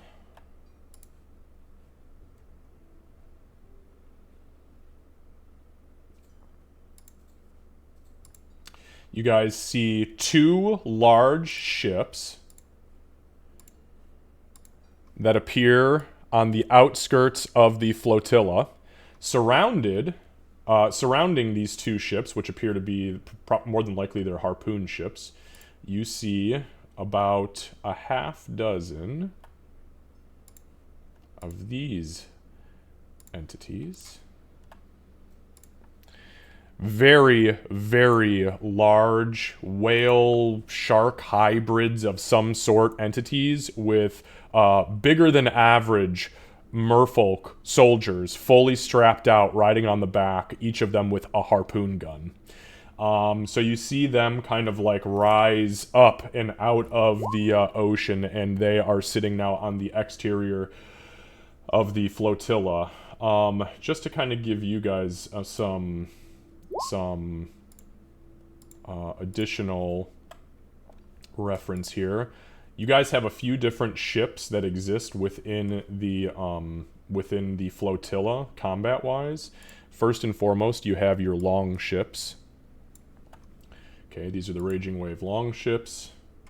And then you have a single one of these. This is the flagship. This is the ship that would be essentially in command of all active naval combat forces in a naval combat situation, and that is the Raging Wave Flotilla flagship. You can see its size is absolutely fucking massive when compared to the long ships and the keel boats.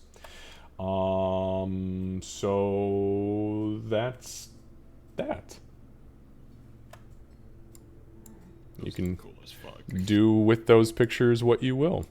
Okay, so we'll say that it's, we'll just call it like 10 a.m.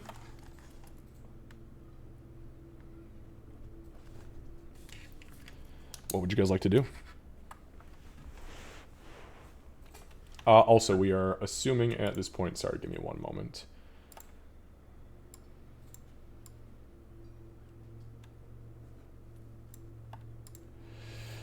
Give me one sec here to jump back. Sybil, what was your, what is the temp hit points that you grant? Is it 15 or something like that?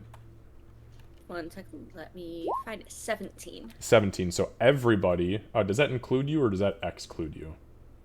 Exclude yes, you? It includes me. Oh, it does include you. Yes. Okay, so everybody, all of you guys can add 17 temporary hit points to your character sheets and to your models.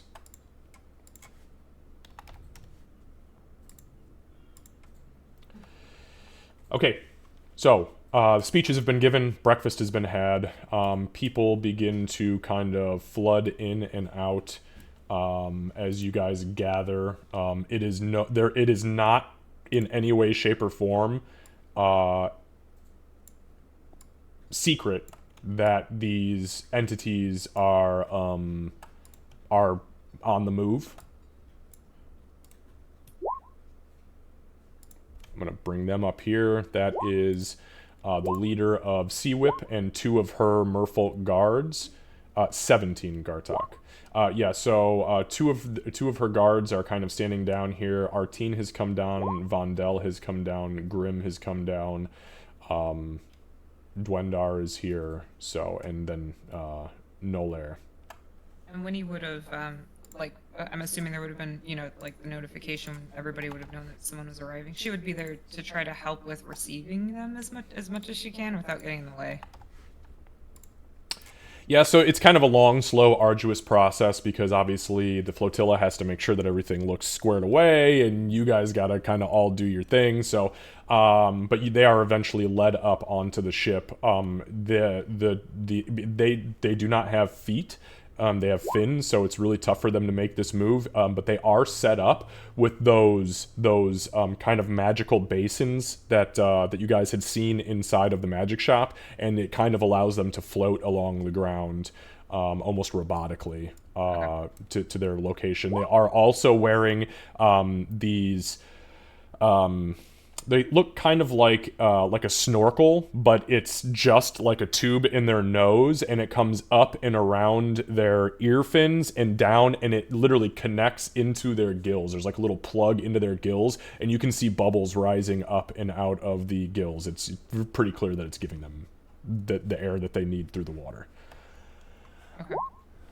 While she's helping the merfolk get in, that's when I would try to seek out Artine before the whole big meeting happens. Okay. And what do you... Okay, so yeah, you approach Artine. It's easy enough to find her. I'll walk on up, be like, so we have found Mundi. From everything I can tell through other contacts, she's pretty sure she's captured by some form of undead. And I'll describe the bony spider skeleton large eye. From what I understand, is a death tyrant. It's nothing I've ever heard of. I'm not good with undead, so. But that's just an update for Mundi. We can't really deter ourselves to try and save her now. We're hoping that it's keeping her alive for a reason, and we can have that trap sprung on us later when we can go and get her. Well, thank you very much for the update. I'd hate to see this Mundi fall to something like that. Unfortunately, I have no experience with a death tyrant, but hopefully we can situate it after we've dealt with this undead armada. And the best case scenario is if we can destroy them to their fullest. If this entity was created by them, maybe it will simply fall to pieces. That's actually kind of what they had a deep hope for. But I know what happens when you hope in one hand and shit in another, which one will fill up first, so... That is a race I'm not willing to take or accept. Either. Shall we then? Or was there something else? No, that's just update on where all of our leaders are that we're trying to gather together for the end. So Artine begins to kind of like turn away from you, and you hear her say clear as day, I think this is the first time you've ever approached me without asking me for something. I can get used to this. Right. And he is still like broken. Like his hope, like he's putting out hope, but it doesn't seem like he's got a lot of it. Like he is broken on the inside still. I want to know what hope is. All right. So, does anybody else have anything of note, of importance? I'll have probably stayed in shark form. I would want to have someone get Gwendar just so I could let him know not to have the crew kill me, just because they probably weren't expecting it. Okay. It's not like completely unusual, but it's a little weird. Yeah, it's a little weird for them to see you like that, but again, where sharks are, I mean, it's pretty well known amongst the flotilla that like they have been part of the clan's history throughout its, since its inception, and you are looked at as a gift. You are looked at as, a hero amongst your people. So, yeah, if you stay in were form, that's totally fine by me. It'll just require you to utilize the charge each day to kind of refresh it. And then you can only use that once per long rest. So if you get shifted back for whatever reason, then... But nobody... people gawk at you like, oh, fuck. You actually get more side eyes from the dwarves than you do from anybody else. But yeah, they kind of look up to you, especially seeing that you're calm. Everyone's like, oh, this is the real fucking deal. Okay, so you guys enter this the chamber, the conversation chamber. That's fucking lame. The meeting chamber, meeting grounds, battlegrounds, the round table discussion. Let's go, knights. Okay, I'm done.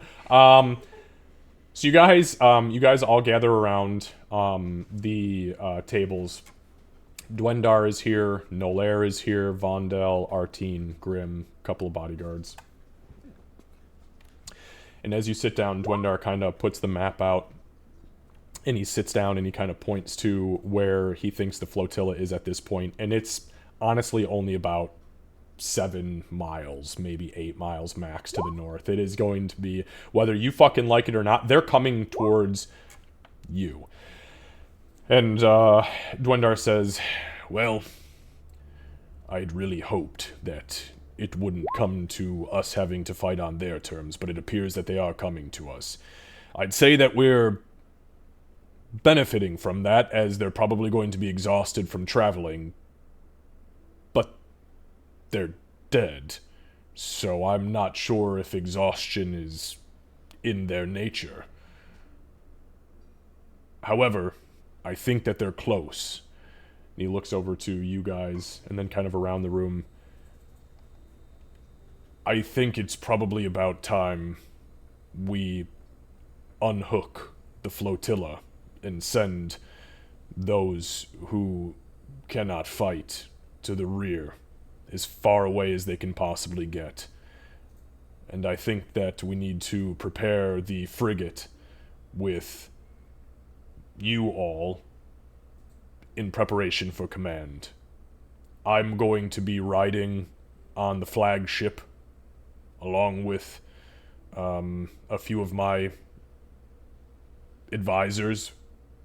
I believe Artine and Vondel have said that as soon as the dwarves arrive, they're going to be taken to their respective ships.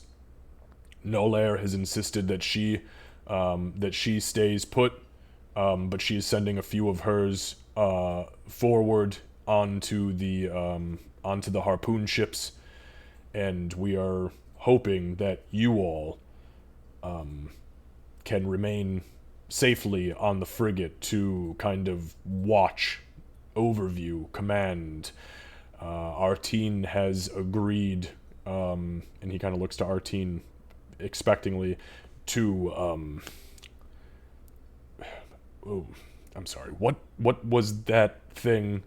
Artine smiles and she says, I'm going to provide everybody with a telepathic connection that I will need to utilize all of my focus and concentration on, which means there's a possibility it could be broke.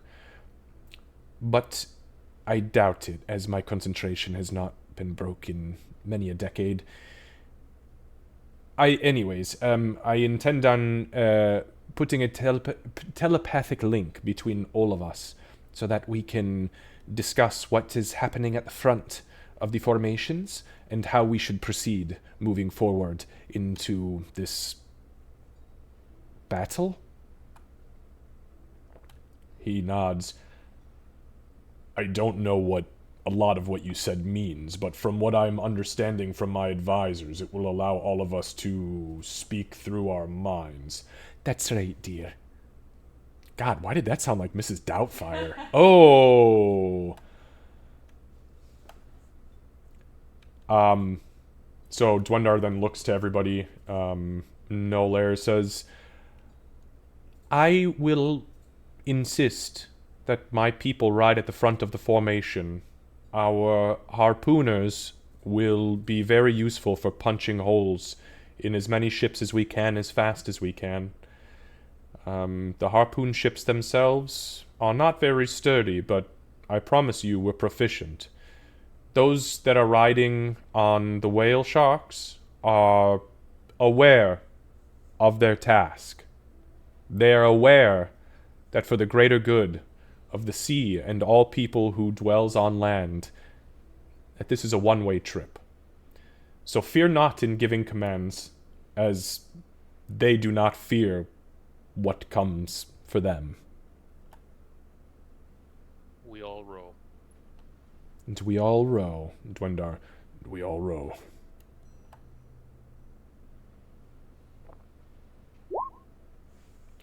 So,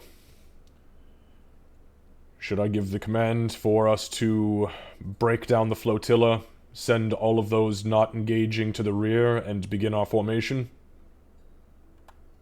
I'll look at the rest of the party. Yes.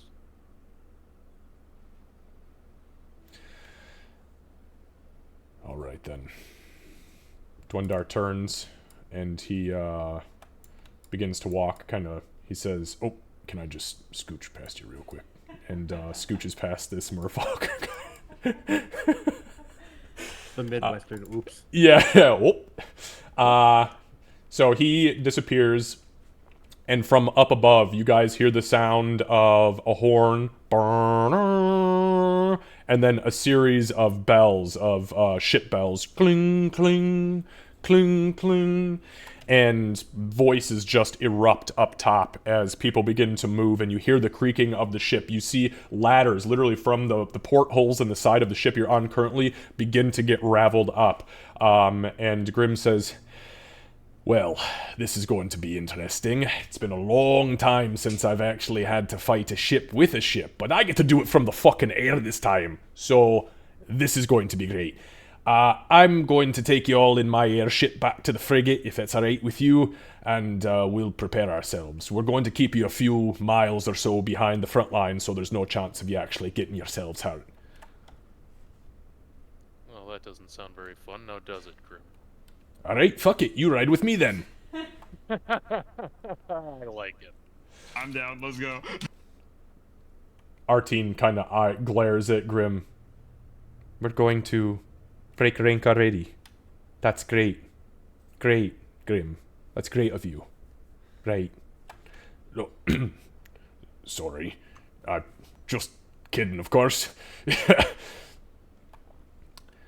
Right, so about that ship. And he begins to kind of whoops. Ah! Artine is changing sizes. I grabbed the wrong figure. I hate it when that happens. So Grim, he heads up to the top. Vondel stops kind of suddenly, and he turns his head as if listening, and then he looks at the group and he says, our people will be here shortly.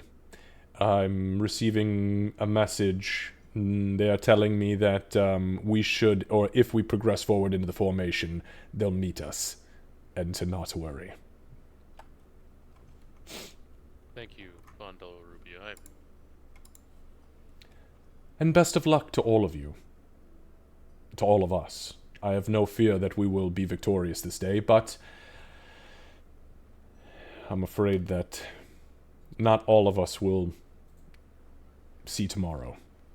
And if that is the case on my front, then thank you for at least returning my pride and my honor to me before I meet my maker. I'm sorry for ever taking it in the first place. I'll offer my, I don't know, hand. He slips out his hand, the gem hand, and he kind of clasps your arm. And as he does so, you see the kind of flash, like the spiral runic magic spin down it, and the hand becomes flesh. And he gives you like a solid, actual meaty grip. And as he pulls away, you see the magic kind of retract back up the arm, and the hand becomes the gem again. Well then, I suppose it's time for me to take my leave, and I will see you on the other side, I suppose. Artine, at this point, she begins an incantation, and as she does so, you see these threads of magic coming out of a small crystal ball that she's holding in her left hand.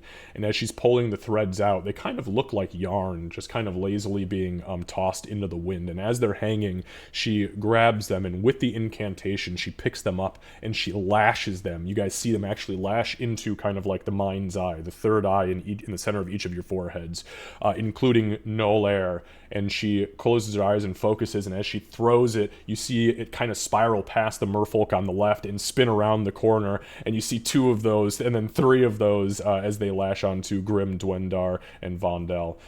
As she finishes the incantation, she crushes the crystal ball in her hand, and she places the energy into her chest. Her whole body begins to glow, and her eyes become this brilliant, almost semi-blinding golden light. And you hear her speak through the collective mind that is now all of you. Alright, this is simply to test and ensure that you can all hear me. Is everybody capable of hearing me? Winnie would reply in her head, yes, to test it. Yep, and when you do that, everybody here, and Ulrich hears, everybody hears it kind of blasting through. You guys then hear a response. I don't like the way this feels, but yes, I can sense everyone. Yes, your incantation seems to have been successful, Artine. Well done. Oh, I about shit myself there for a second. I was not expecting that. I actually tried to run away from the little beam that was coming towards me, but to no avail. Is this something? And Sybil's like very carefully forming each word because this is entirely new to her. Is this the thing where we have to count our words carefully? No. This is unlimited as long as I maintain my concentration. However, should the frigate need to flee at any point in time, I can only extend the range by potentially another mile from where we'll be as far as the battle is concerned. So the connection will be severed if we progress too far from each other. But if the frigate stands tall, we should maintain our connection.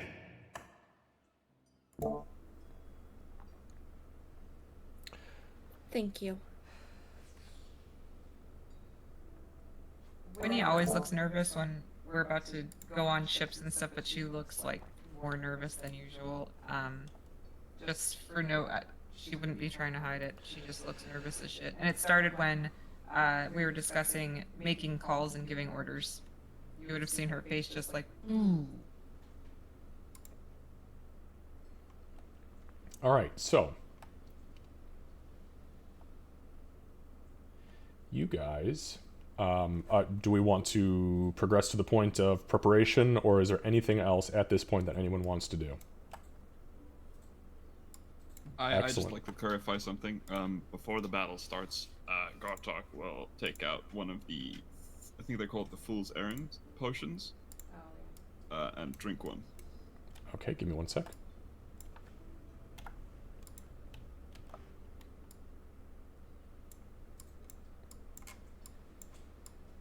Okay, go ahead and mark that off of your inventory. And Fool's Errand. Okay, let me make a roll.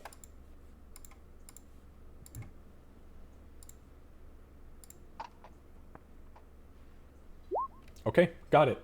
As you drink the you guys see Gartok quaffs the potion. Gartok, you immediately become aware, again, from the infantile reptile mind that you had. You become self-aware, you become aware of your surroundings, you become aware of the situation, you become aware of how to utilize this telepathy. Everything becomes clear as your intelligence becomes 18. Make sure that you set your intelligence to 18 just on the off chance there's like a saving throw or anything that needs to be affected by that.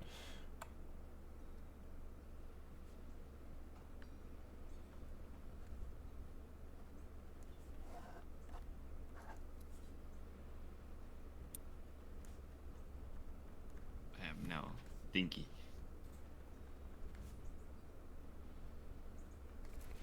Okay, sorry, I had to write down. I had to write down how long it lasted. Okay, so with that being said, everybody is moved to the frigate. Just to give you guys kind of an idea as to what you are seeing while you are on the frigate.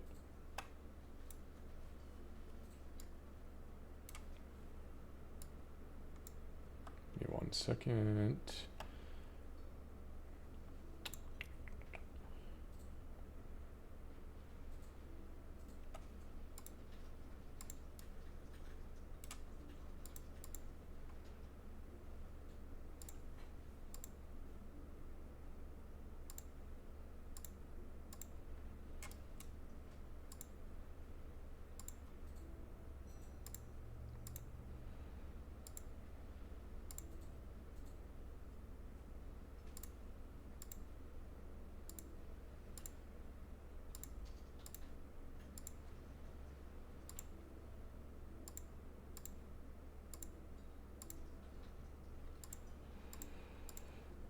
Okay, so the frigate is way fucking bigger than anything you guys had seen up until this point.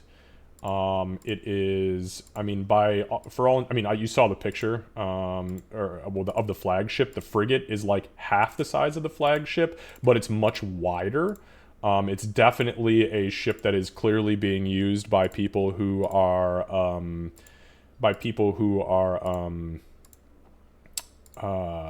living their day-to-day.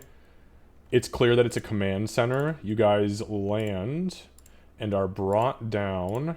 Give me a second here. Shit doesn't want to cooperate. Okay, there we go. There we go. Okay, so you guys are brought downstairs. I have drawn, just for reference here, because it's kind of a plain underbelly. I have drawn the arrows showing which way these stairs go. So if you were to go up the stairway that's directly in front of you, that brings you to the top deck of the ship. Also, all the way at the stern of the ship is the exact same thing, but it goes obviously the opposite direction. So that's that. You guys are brought into position behind the main, formation. That is the flotilla.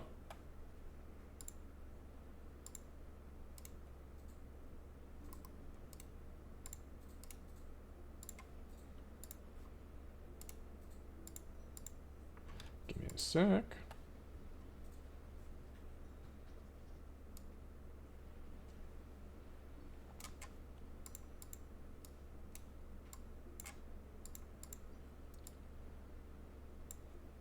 All right, now I can move you.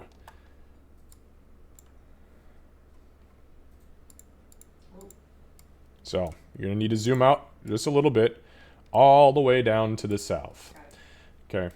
Well, you can go to the north too, but obviously there's just a bunch of swirling fog up there because your enemies are in a massive bank of fog, and there was nobody, you know.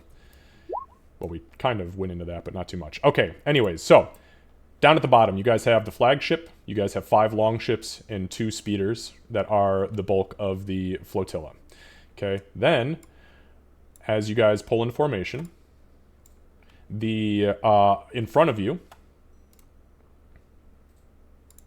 you guys see the 2 harpoon ships rise up and out of the water. Next to it, you see these massive 20-foot long whale sharks with these riders on top that are large-size entities. They kind of flow down and into position. From the east,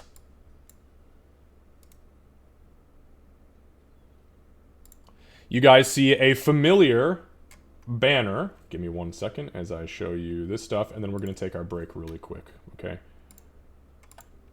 You guys see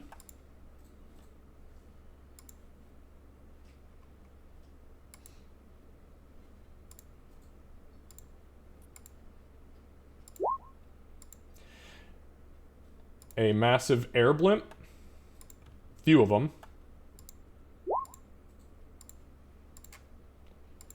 and 2 massive airships.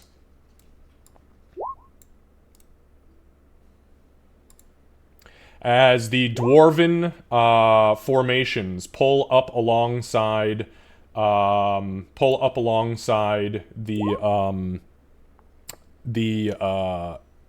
flotilla and those that are taking part from Sea-Whip.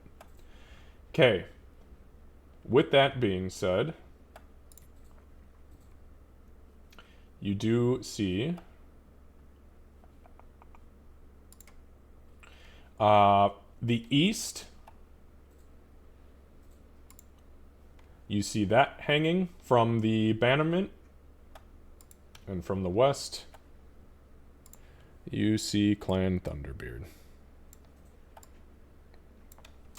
All right. So, everybody falls into formation. The frigate that you guys are currently on does successfully connect you. Dwendar is on the central ship here. The eastern ship is Artine. The western ship is Vondel. Grim, you're not sure which one he went on, but he is in one of those vessels, more than likely with Artine, since he's an Ironhoof.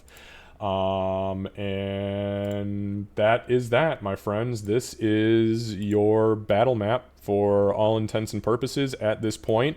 Let's go ahead and stop here for a moment because we need to do just a couple of things like get our kids down. So why don't we go ahead and take our 10, maybe 15 if you need it, and when we come back, we're going to be ready to roll. Now, mind you, there are 5 entities here, and there are 5 of you, so everybody will have a chance to control something. There are 2 Dwarven alliances. There is the flotilla, and then there are 2 subsections of Sea Whip. So you guys will all have something that you want to give orders to, i.e. play, that I send you the cards to. You guys start thinking about that now. Make your decision, or, you know, think about it. Obviously, 2 of you will be playing Dwarven Alliance, 2 of you will be playing Sea Whip, and 1 of you will be playing the entire main fleet flotilla. So, with that being said, guys, let's go ahead and take our break. All right, so for those of you who are hanging out in stream still, there's a lot of shit going on. Are you thinking 10 or 15 for this one? 10 or 15. I mean, we only ever need 10, but I'll kick it off if I need to. You know, I mean, unless you guys need 15, that's fine. You can take 15 or whatever. Okay, I will do my best hard. I'm so excited. It's going to be fun. All right, so for those of you who are hanging out in chat, we'll be right back. Let me get this big old thing. Do that. Drop that at 100. Bloop. Okay, we will be right back. We're going to take our break, and then we're going to dive into whatever the hell this happens to be. All right, guys.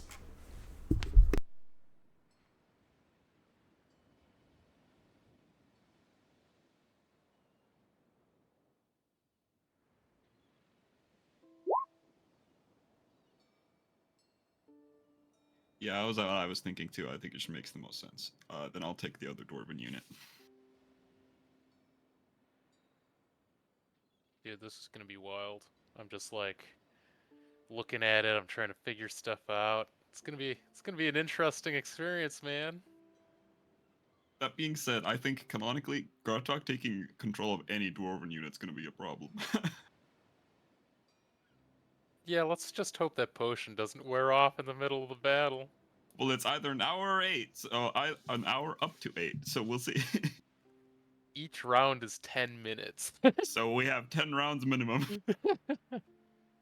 Better hurry it up.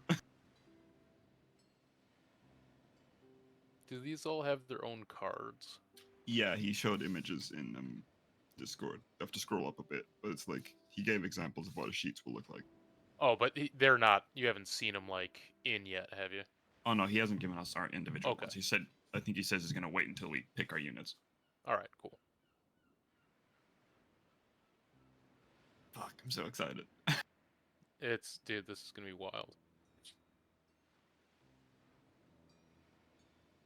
I want to fuck up some undead. Bad. It's a shame that we forgot to message Sea Whip to ask if they can find anything underneath the undead armada. Yeah, Because I think we alright. discussed it and then never did it. Yeah, we discuss a lot of things, and then those things get lost between sessions.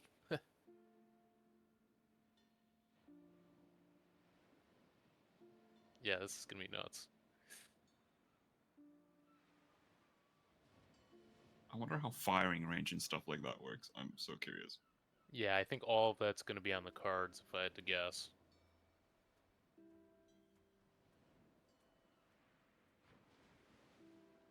Are these squares then? I'll ask. Probably. I don't know if they're supposed to be 5 feet or. That's a good question. Many questions. It's probably not 5 feet because the range on the example thing he showed, which is the Raging Waves longship, is like the ballista is 120 to 480. Yeah, yeah. Good point. It'd be like, yeah, I'm just gonna turn broadside now. Just snipe them across the map. Ranger boats.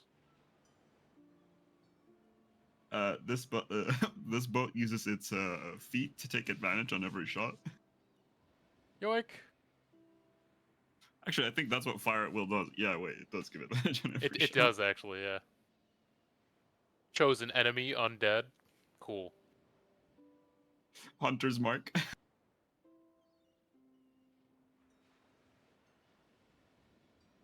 suppose I'll take this break for a couple minutes before we get into the nitty-gritty of sea battle. Hell yeah.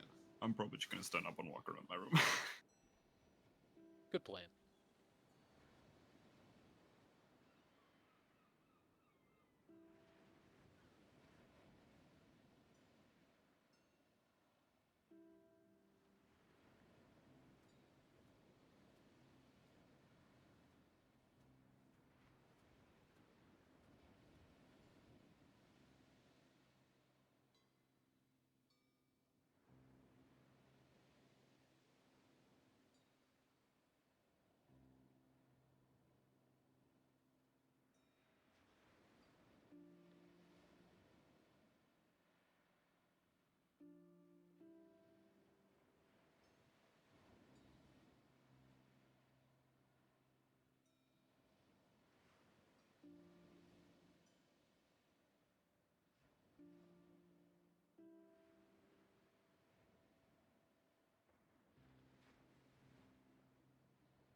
Alright, friends of the stream, I am back. We will await our friends. Damn this thing. There we go.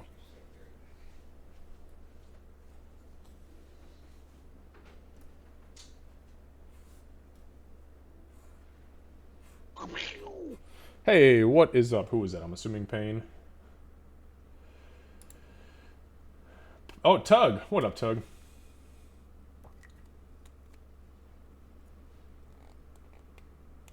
Yeah, there is. I've got some music set up here. We'll see how this all fucking goes, man. This is gonna be something that I have not done yet. This is literally 100%. This is 100%. Not by the seat of my pants. This is just something that I have made that is a homebrew thing. It is not a normal naval system, but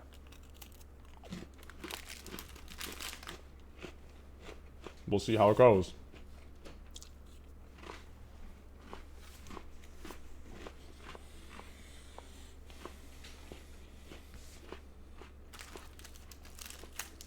What's up? Howdy, howdy. Doing good, Tug. Doing good, bud. Fucking cool. I'm so excited.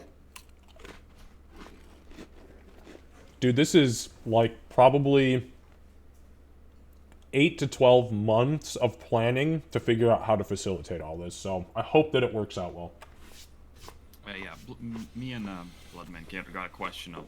How big are these squares? Are they still like 5 feet?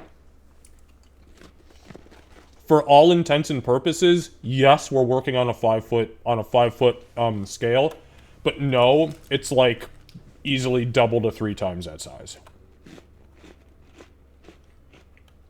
But for the sake of combat, all grids are 5 squares, and the movement that you will have will all be in increments that would make sense by 5-foot squares. There was no need to change, there's no need to change that when I can just say, nah, the scale is just, you are zoomed way out, bird's eye view on the scale. Fair enough, makes sense. I was just wondering, because the cannons in the example you showed was like 140 to 200 or like 200 to 400. Yep, so if you look at, and I'll kind of draw a line here so you can see it from, like, the front of the harpoon ship. Now, they do have little grids around them. I don't know if you can see the little grids. But the grid is to be like, yeah, where the block is. So, yeah, exactly. Yep.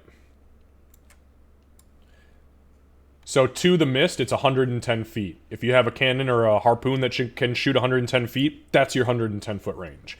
And obviously, the distance is not quite exact because you're looking at it from a much smaller scale. But that's the kind of illusion of this being a big fleet level combat. Alright. Now, next question, Candace. Which clan of dwarves you taking? Because I'm getting the other one. I'd prefer Garchok not having to control, the one that's not Artine and Grim. Well, which one do you want? It sounds like you have a preference. I don't. Yeah, I prefer the one with Artine and Grim, just because I don't think, the other one would take orders from Garchok, to be honest.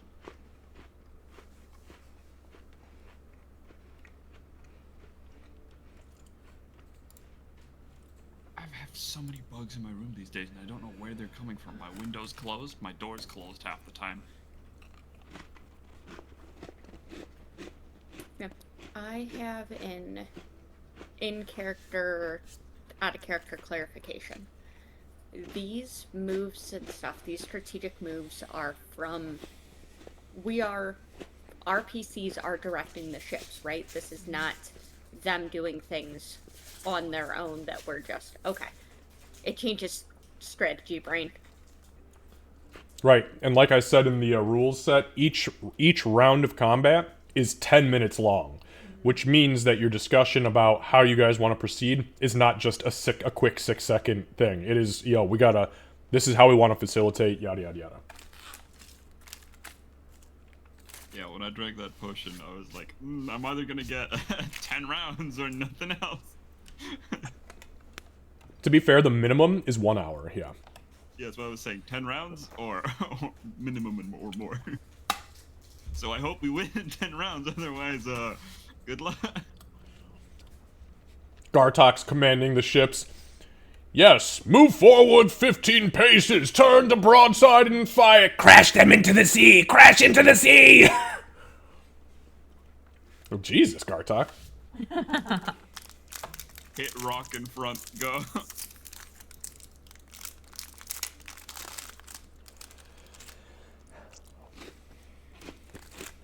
And I read through the stuff. I've got it pulled up and everything so I can reference. I think part of my brain's going to just need to see how a round goes, and then I'll be like, oh yeah, okay. But I think I get it. Like, it's well written. My brain is just having trouble shifting from the, I am one medium-sized humanoid to I am ship or shark. Ships.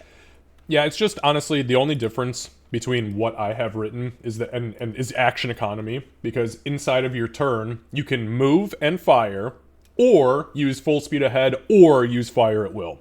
Full stop. That's it. Those are your only two fucking choices, or your only 4 choices, or 3 choices. And then the only real big special rules are if you use something like full speed ahead, is that what you want to do? You know, you're going to be moving fast as fuck. And then inside of the stat cards, which once you guys tell me exactly what you guys want, I will assign them to you so you can pull them up, and I can explain how they work. They're super, super, super simple. And the good thing is you can open them in separate windows, so you can drag them and not have to deal with them being stuck on your screen.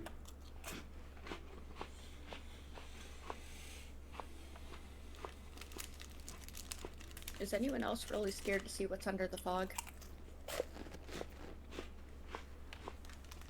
You know how I am in boss fights that Ziggy throws at me. I'm more excited than horrified. That's because you have, like, a 2.5 intelligence. Not right no, now. that's just Lucy, not Gartok. Gartok has 18 intelligence currently.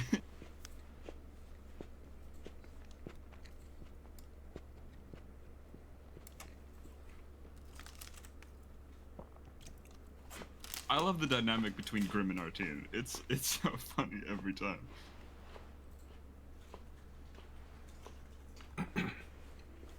One of the hardest things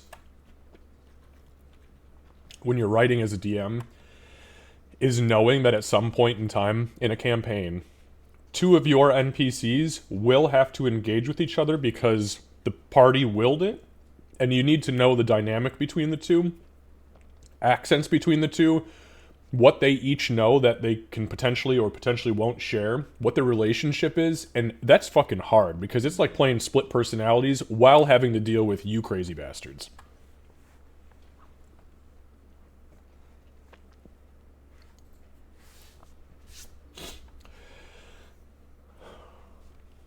All right, we'll start it up in about 3 minutes as soon as these 2 are back.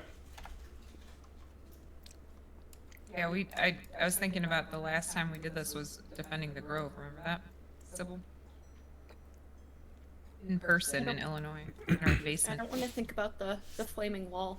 I do want to think the in-person games. I miss those a lot. True, true.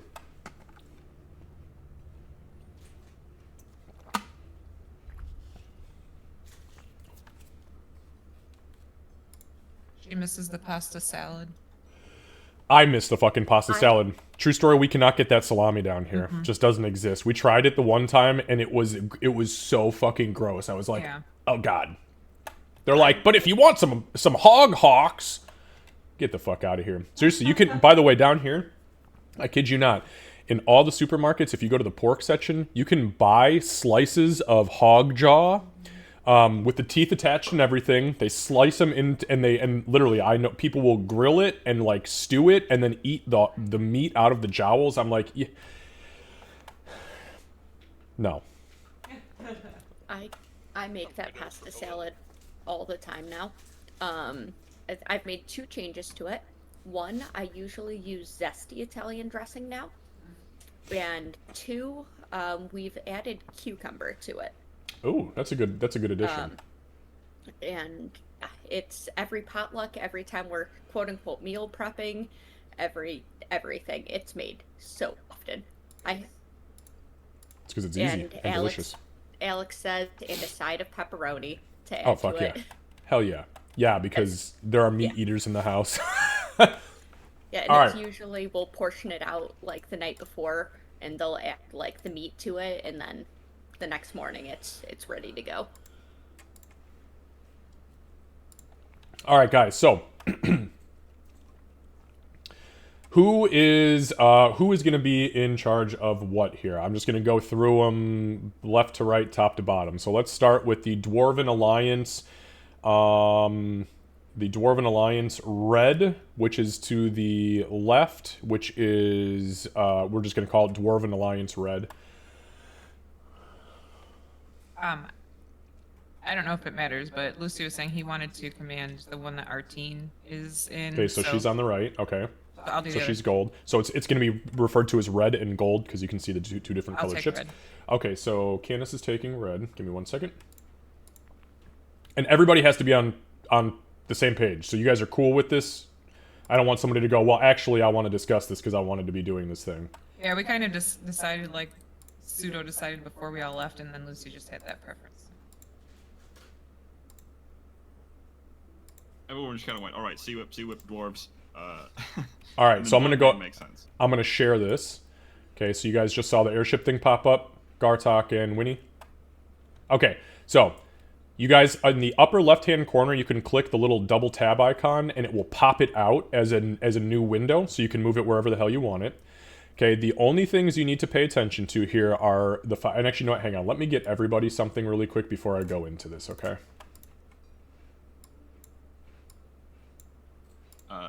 Is there a need? Because it's asking me, do I want to use Character Mancer, create an NPC, or edit style sheet, or edit the character sheet directly? Yeah, I have that too.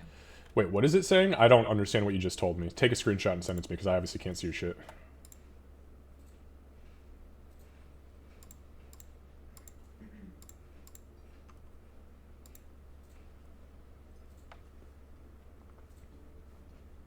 Sent. Okay, so it is saying, oh, weird. Click edit sheet directly and see what it does. That's weird that it had that is what popped up. Yeah, it just opens it. It says level 1. It doesn't have any. Okay, so close out of that. Close the windows. Go to your library, which is next to your assets, and find the same thing, the air blimp or the airship. I have added you guys to both of them.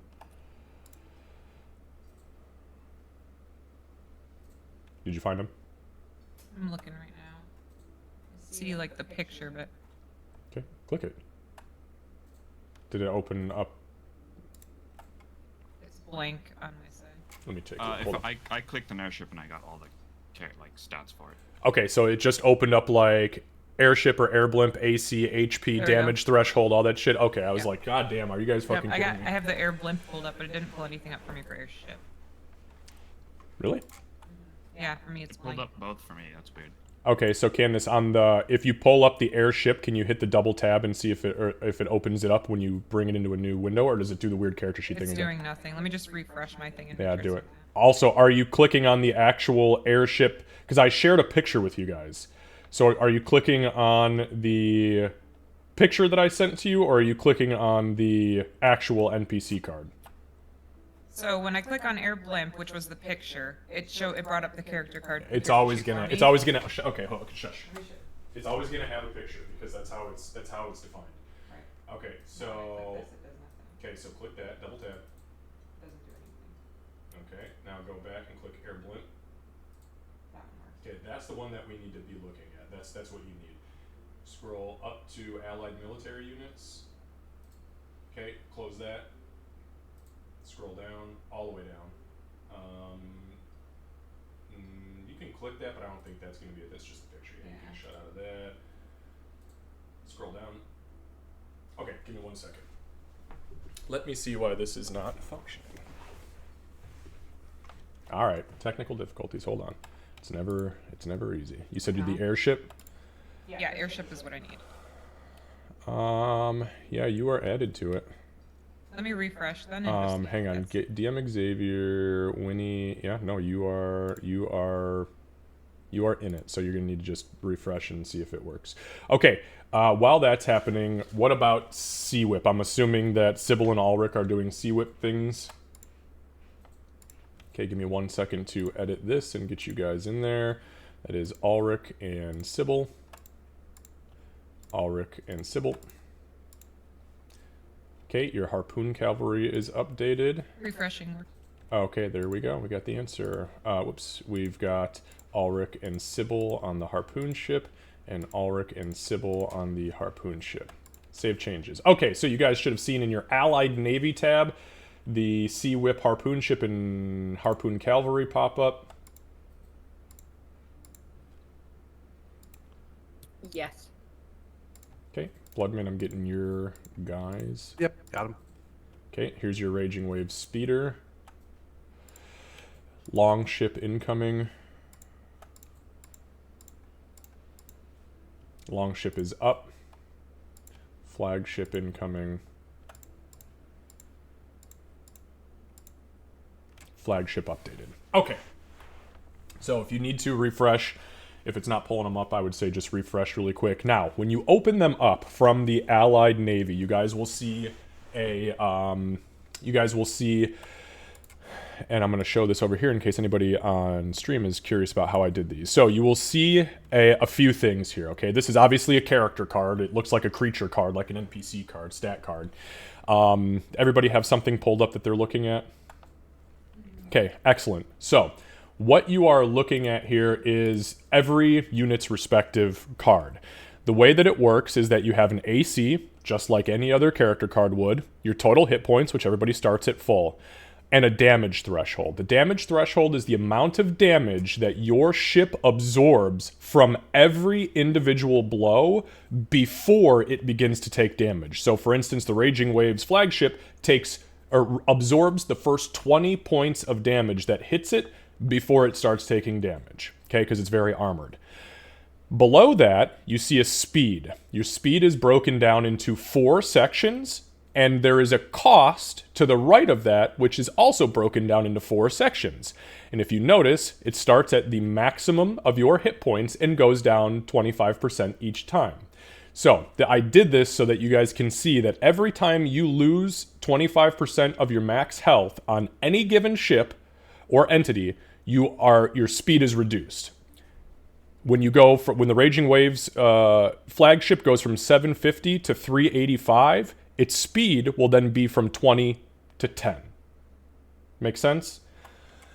Okay. So that goes for everyone. So if you're ever curious how fast you need to be moving, you just go to where that cost is and you find out where your HP is, and you just correlate that to where you're at in that 25% bracketing, and that's your speed. Super fucking easy. Now, the only other thing you need to worry about is weapons and actions, okay? You can read over your actions on all of your ships, like on the dwarves have a very specific thing on their airships, but it's only a one-time use. The cavalry for Sea Whip have a one-time use thing with their stuff. This is all very specific to your individual ship, so it should be very straightforward. However, most of you have either a ballista, a mangonel, or multiple of those, or cannons of some sort, okay, or harpoons.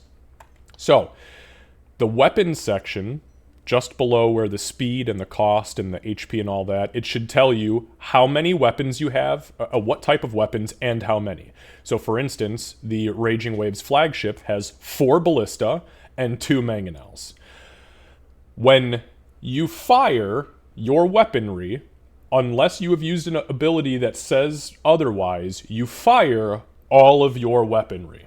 Okay, so if Bloodmane is turned broadside with the flagship and says, I'm going full fucking force, he's firing his ballista 4 times and his mangonels twice. Up in the Actions tab, which is to the right and above that little subsection, it will say Fire Ballista, or Mangonel, or Harpoon, or Cannon, or whatever, okay? You'll see on there's a range. Range works just the same. All of these squares, for all intents and purposes, this is a much larger scale, but for all intents and purposes, these squares are just 5 feet. I just wanted to keep it to what we knew, and I adjusted accordingly. So a ballista has a range of 120, and anything over 120 up to 480 feet you can fire, but it's at disadvantage. And then, obviously, it's 1 target each. It deals 3d10 piercing damage. The Mangonel has a range of 200/800, and it does 5d10 bludgeoning.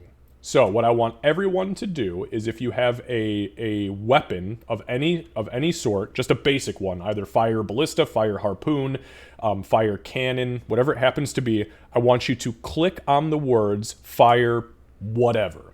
And it should prompt you with input value, a little thing that should pop up and say advantage, and you say normal roll, advantage, or disadvantage. Did everybody get that pop up somewhere?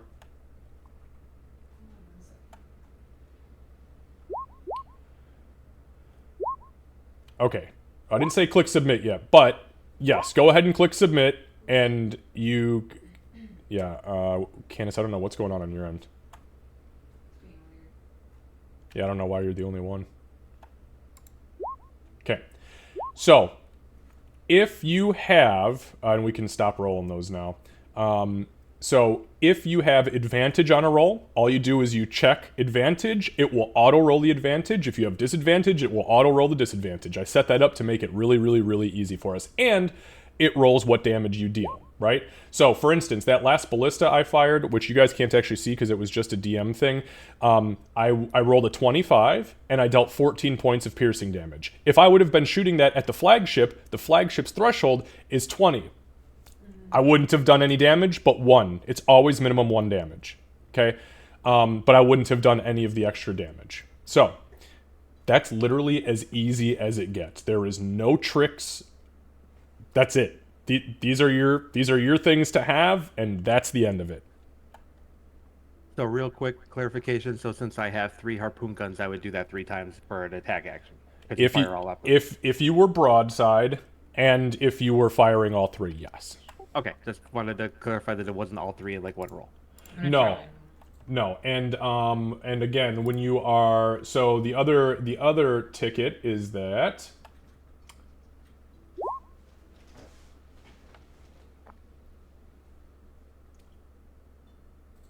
just making sure I have my note here. Okay, so in order to fire all of your weaponry, the ship must be broadside to its target. Failure to be broadside in the broadside position will result in a single piece of weaponry being fired.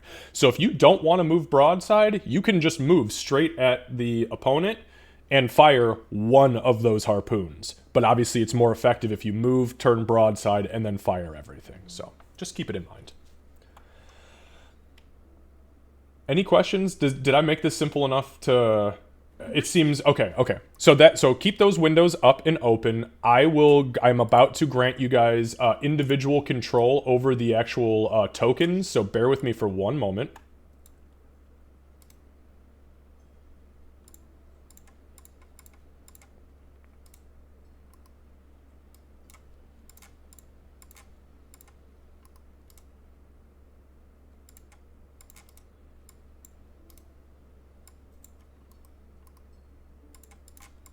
Hang on. Why is it not fucking...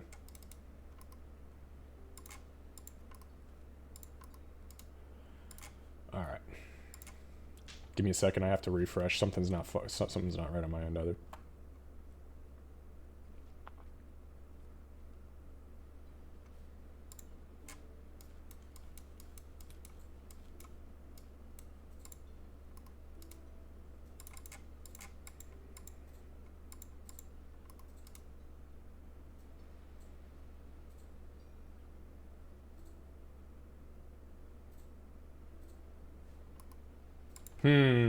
Okay, great. Now it's not letting me give you guys access to move the fucking tokens.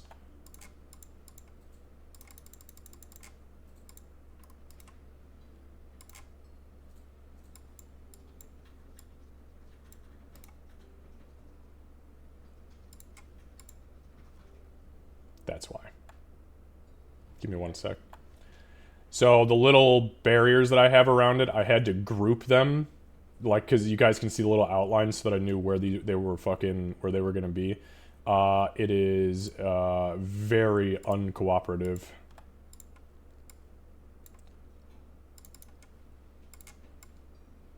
Give me a sec.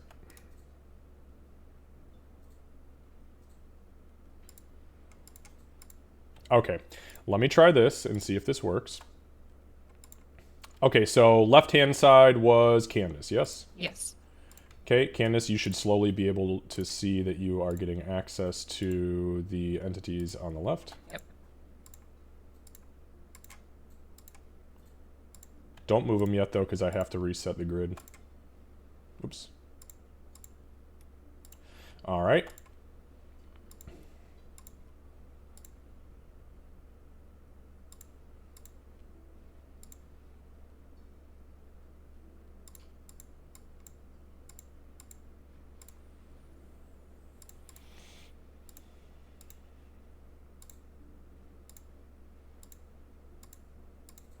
Okay, Ulrich, got you. Okay, Ulrich, you should see all of your entities pop up. Sybil. Popping up.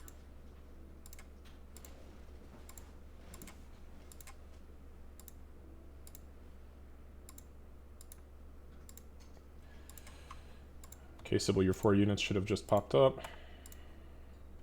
Gartok.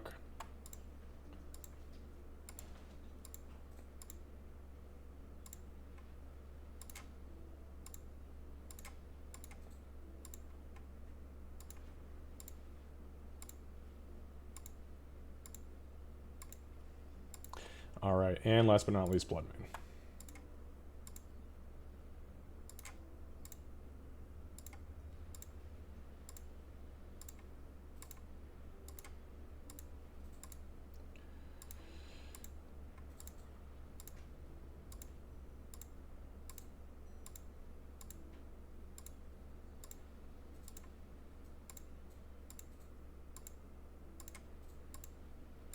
2 more. Sorry, guys. I'm apologize that this is a slow process. I didn't want to spoil the surprise and get this set up beforehand, because... Okay, so everybody has control. Everyone's got their units, yeah? Yes. Beautiful. Yep. So what I'm going to do is I'm going to leave your guys' grids and them separate, because I cannot access them when they are bound together, which fucking sucks. And unfortunately, there's no outline feature on this program, and it just kind of busts my balls every time I try to mess with it. So I will move them as we move everything up and around, but that is where we are at for your units. Does anybody have any questions? This flagship, is this like big ass ship like that you sent the picture of? Yeah. That Dwendar's on and everything? Okay. Yep, and that's why it is so much bigger than every other ship here. It's even bigger than the fucking airships. It's massive. Gotcha. All right. Any other questions? Okay. Then, my friends, now what I did, by the way, is I rolled your guys' characters' initiatives off screen already and determined the order that these were all going to happen. And I'm sorry, not your initiatives, their initiatives, meaning the 8 different factions. The 7 different factions. So the Sea-Whip will be acting on the same turn, just so we're clear. Okay. Okay, so...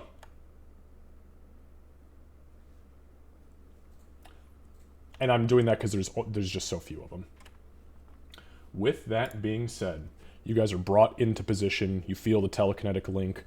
You hear Dwendar come over the telekinetic link. It's a little bit worse for wear. The static is kind of muted it just a little bit, but you hear him say, "All right, we're in position. We can see the fog. It's dense. I don't see any ships. I don't see anything. It looks like they're still moving. How should we proceed?"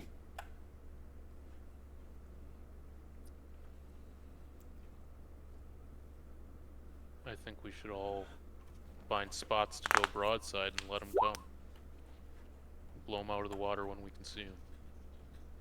Understood. What's the order of approach we want to take? What formation? The formation we have right now seems pretty decent. Sea-Whip was specific when they said they wanted us to send in their harpoon cavalry first. But we're going to need to be able to see them before that can happen.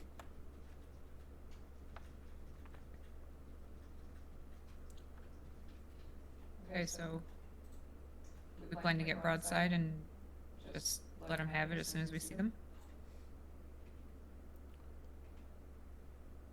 Dwendar, would that make sense to you? It would make sense to me. Thankfully, we have ships that are flying as well, so we can spread out as much as we need to as far as the bottom here is concerned. Just be prepared to shift if anything changes. Understood. All right, boys. Let's give them hell. Flotilla, full speed ahead. As he says that, a wind whips up and over the ocean. A wave rolls up and out of the fog, and you begin to hear the wailing of haunted spirits, the cry and the laugh of entities hiding somewhere in the darkest reaches of the ether, somewhere that you cannot see, not at this moment, anyways.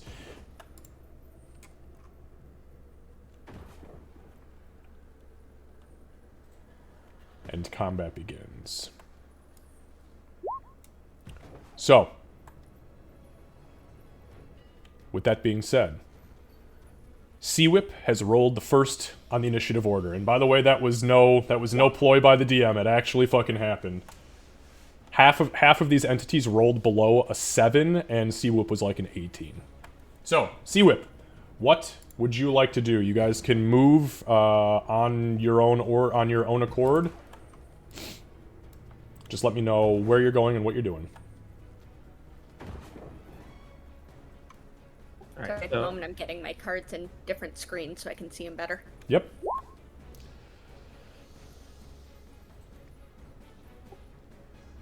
So does the cavalry stay above water, or is it under, or can they go under? They stay above water. Okay, I was just wondering if that's just a little too much. Well, they wanted to be the first ones in, so they're gonna try and move themselves up to the front. You guys are getting a bunch of static? I'm not hearing it, but Or are you guys hearing the cannon fire that I built into my ambient background that sounds like the popping? There's a little crackle. It's like a little crackle on your mic. That's a very. Oh, it's on my mic. It's on your mic. It's not like terrible, but it's there. Yeah, it's just I wanted to make sure it's not just on my side and me going insane. well, Well, not for this reason, anyway. That's weird. I wasn't hearing it, but I'm in the same room. I mean, Yeah, and on stream it's fine. Oh, okay. That's it's weird. a Discord thing. That's it. Goddamn Discord. I'm just gonna leave the server and come back real quick. Now, when I logged in, I couldn't hear anything, so Discord is being kind of strange. Alright, that's as best as I can do. Alright, Sea-Whip, what are we doing? All right, so the cavalry units are gonna full speed ahead. Okay, so full speed ahead means that you can move at double your movement, but that is all you can do. And you're gonna take it from the front. So what's their speed? 30.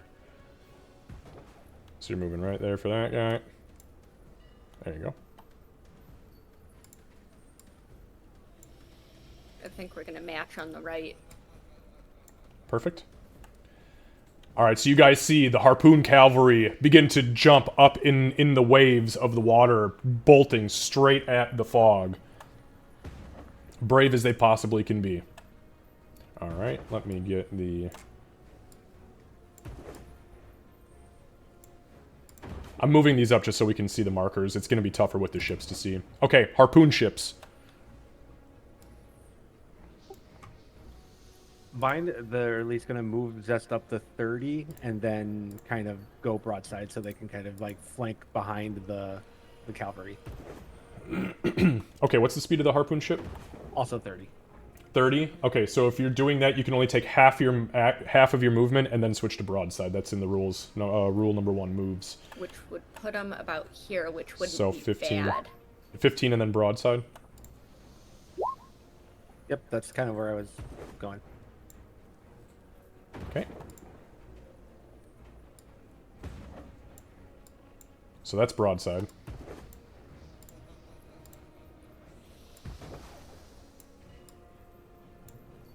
Alright, there you go.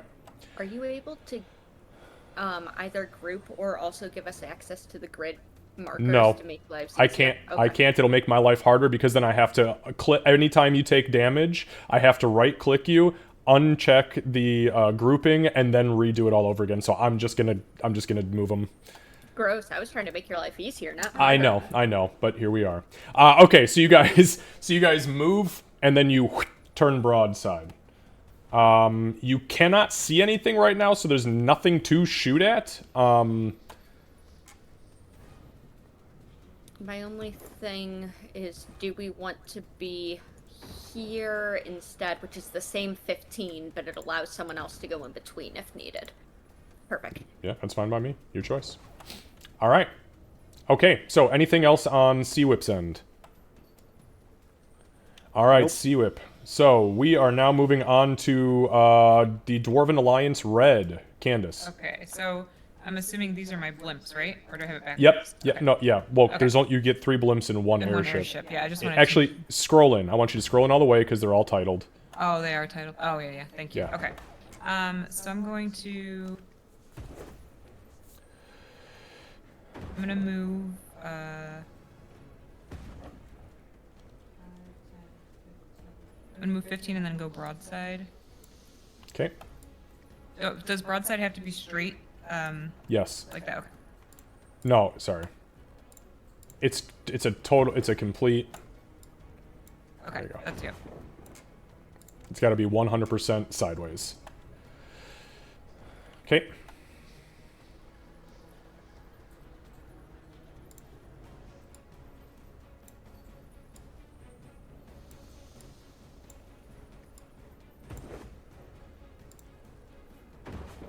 And then,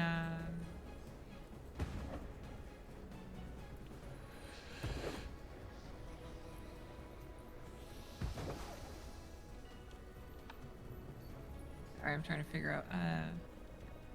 I'm not going to give too much time on these turns, by the way, because this is a very, very big thing. So if we can't figure it out, and this is not just to Candace, this is for everyone, I'll just take the turn. They'll act on their own accord.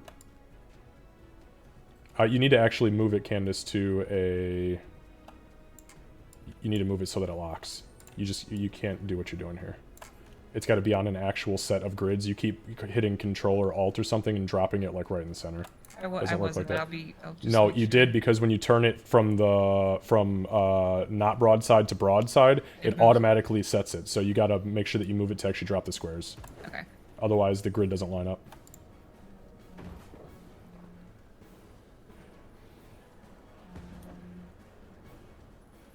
Alright, I guess this one's just gonna move up a bit.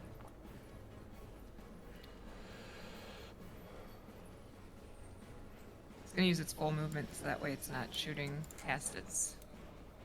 Okay. Okay. Perfect. All right, and that's all? Yeah. All right. My turn.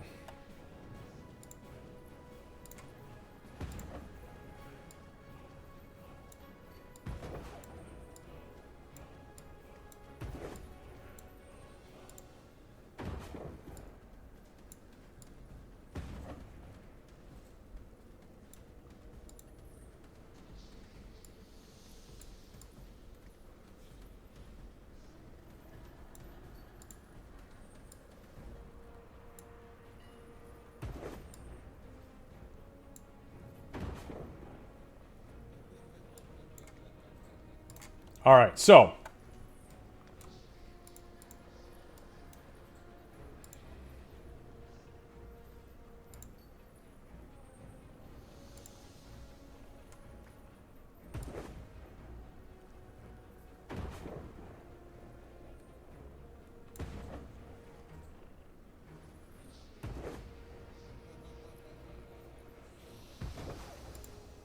okay, give me 1 sec, because my shit disappeared. They're dead. Fog is too effective. They got lost. No, it's because I refreshed my page. So all of the I had like all of the pop-out tabs for all of the different ships that I'm using.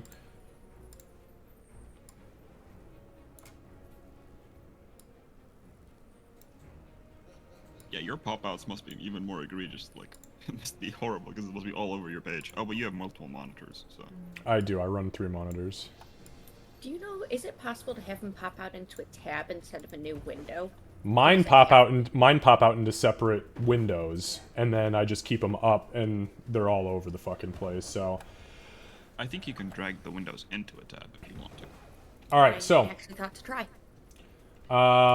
first, silence and howls and chains and screeches roaring out from the interior of the of this fog bank. You guys see from this relative area a barrage of what appear to be long spears with something black dripping off of the end of it. More than likely, this is harpoons or ballista bolts. Fire up and out of the fog. I need to know, what is the armor class of the harpooners? Ship or cavalry? Cavalry, please. 12. 12. Thank you. We went too far forward. Oh no.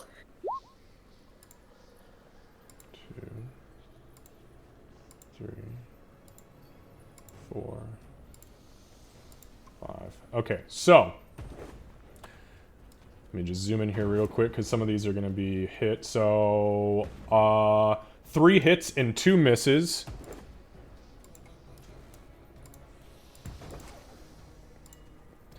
So we've got, so the they don't have a damage threshold, do they?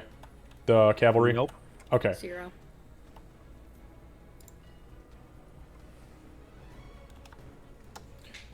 So the first guy on the left is blasted. You see the harpoon come in, and it pierces through the top of his body and sticks into the whale shark he's in. He rears back and takes 14 points of piercing damage. The guy next to him is hit.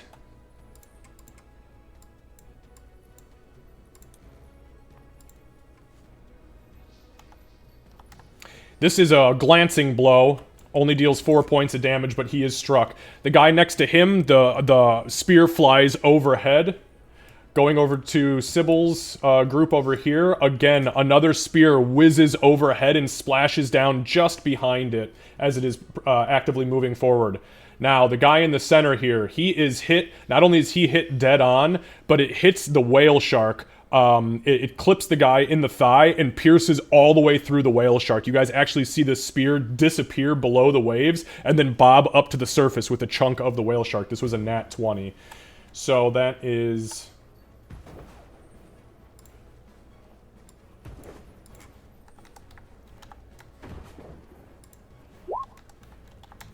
Alright. So that is, he is down to 18 health now, as he takes 32 points of damage. Ow. Yeah. So, from behind that volley comes...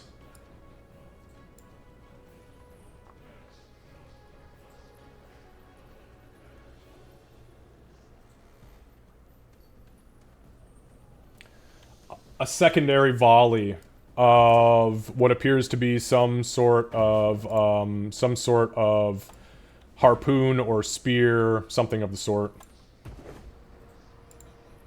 Also targeting the whales.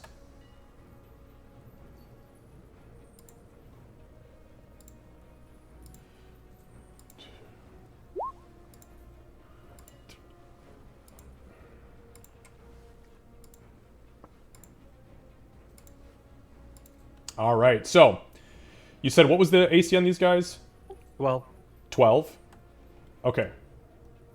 So all but one hits.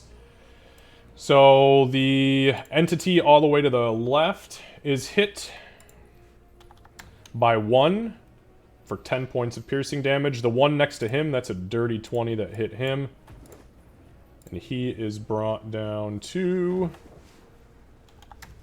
32.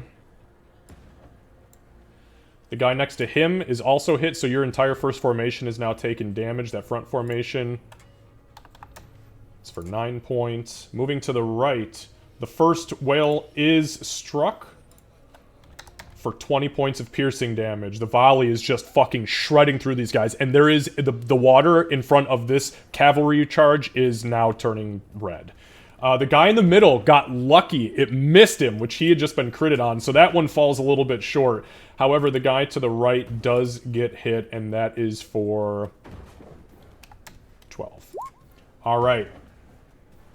After that volley lands, boom, boom, boom, boom, boom, boom, boom, 2 massive rocks come spitting up and out of the fog, this time targeting the harpoon ships.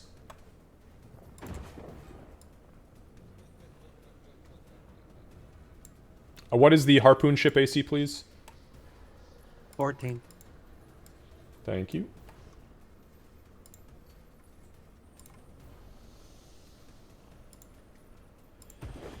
So both ships are hit. What is the damage threshold? 5. 5? Okay, excellent.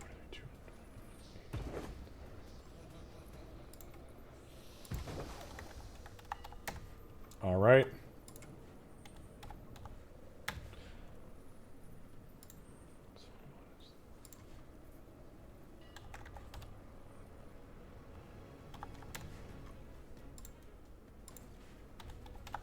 So the rocks through the air. Minor damage is sustained. It's not anything that's totally outrageous. That's when that part of the volley stops. From the far rear of this formation... Give me 1 second. I have to... I'm doing some drawing on my end.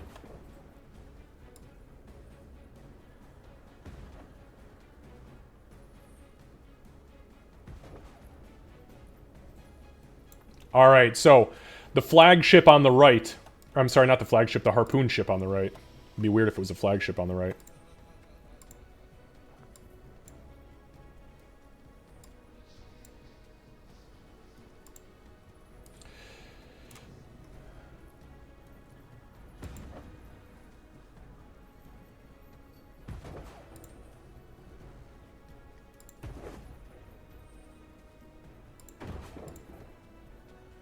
Oh man, you got lucky. I had to roll with disadvantage, and I rolled a nat 1.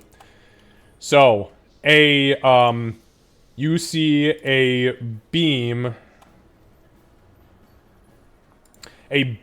of green energy fire from inside. It doesn't arc. It shoots straight through the fog bank, and you see this this pulse of energy kind of hit the water in front of you and turns it completely black. I mean, immediately turns it fetid, but it does miss the ship.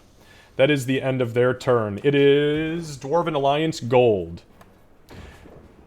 All right. And sorry, can you ping again where those shots came from? Because I didn't see it. Dead center. Dead center in the it was dead center in the order here. All right. And we can't fire diagonally. So I think. Well, you can, but only one piece of equipment. All right. Then I think, since we're flying, how high up are we? Like, are we able to just fly across some? Yeah, you can just fly across. There's no point in doing height for this combat. Okay, cool. Then the ships, the blimps, are gonna.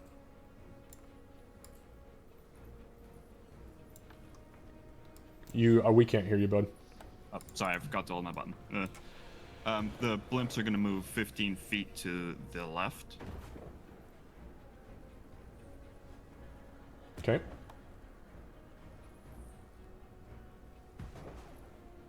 I think it's up to there. Sure. 5, 10, 15. Actually, we're gonna full speed and just go 60 straight left. Okay, so what you're going to need to do, though, because you're turning, you're going to have to spend, let's see, it would be 5, 10, an additional 10 feet to turn them broadside. Because you can't, I mean, you don't just move sideways in a ship, you have to actually face that direction. So, you had how much movement for these things? 30 feet normal. 30 but base, so still you go only- 60, so you can go 50, you just moved 15. So you've got, what, 35 feet left? Yeah, 35. Okay, yep, go ahead.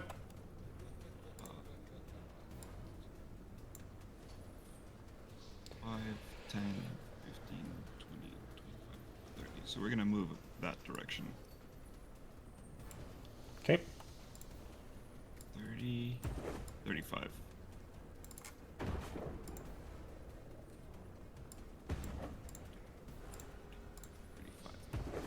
That way. Okay. The main ship's also just gonna broadside, because it 'Kay. seems. And that's 10 feet, right? What?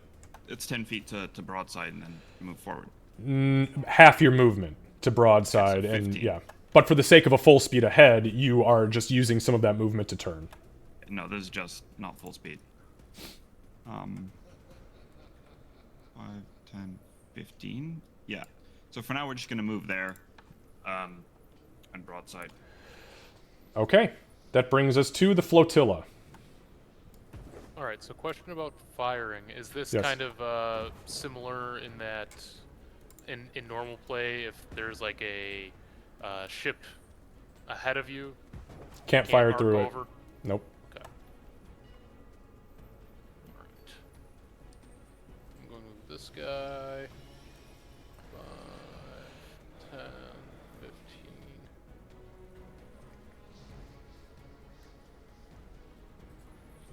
So half of its movement and broadside.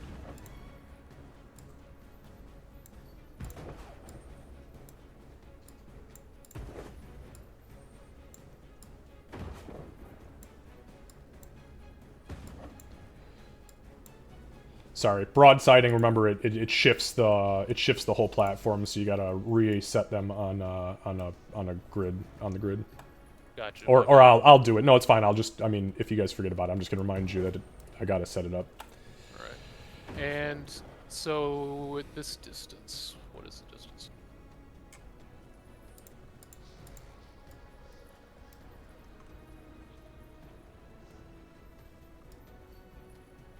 Can it fire into the fog bank? Sure. Well, give it a shot. Okay.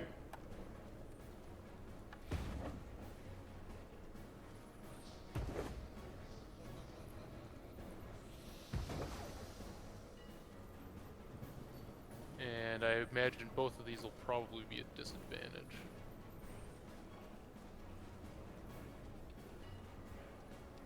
Yeah, that's up to you how far you're firing, because your regular range is 120, so.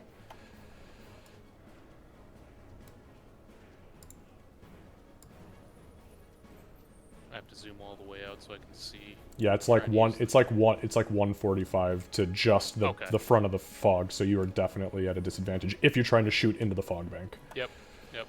We'll do it at disadvantage.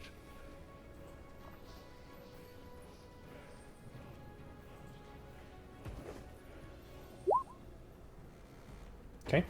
Noted. Yeah, you guys can't see anything, so.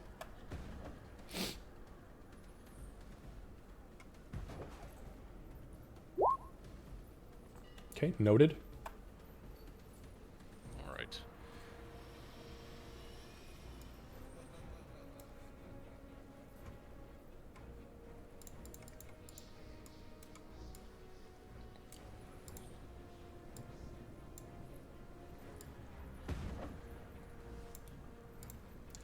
Okay. I assume the shots here would be obscured by both the airship and the whales. So the whale sharks are actually down below boat level, and the air blimps are way the fuck up in the air, so no. The only thing that's going to stop you at ship level from having any issue is other ships. Okay, good to know. Yeah, I should have probably clarified that. Same thing with the blimps. You guys, airships, anything up in the air, you don't have that same line of sight issue because you're shooting down. Shoot into the fog bank again. Okay. Disadvantage. Got it. Okay, noted.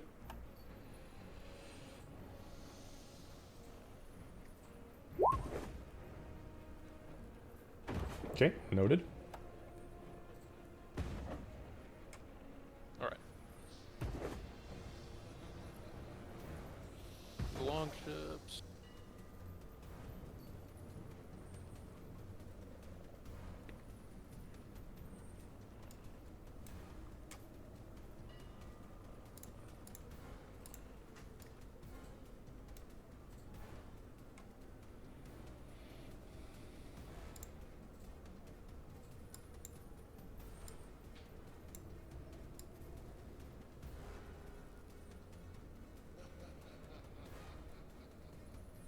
Alright. I'll just, trying to figure out if I can broadside and get past him with other ships. It's getting a little crowded. It's getting real fucking crowded. Stack them up. Make my job easy. I mean...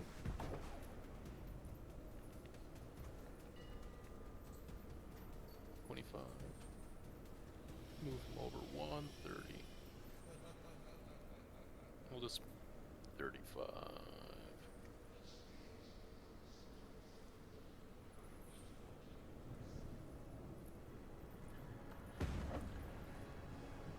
Double check move. Was that full speed ahead? Yeah, that's full speed ahead for sure. Okay, we'll leave him there. Okay.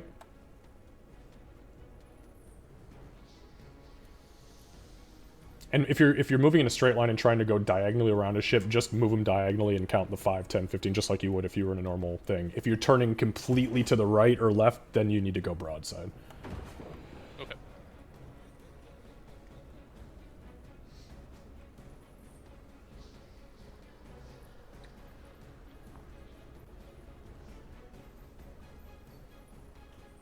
Move that guy there and turn him broadside. Okay.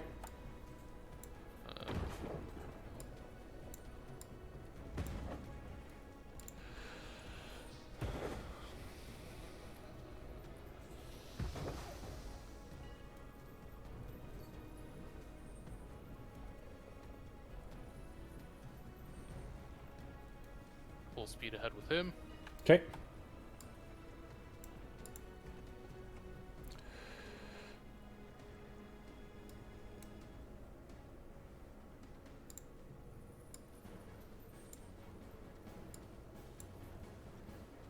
full speed ahead with him.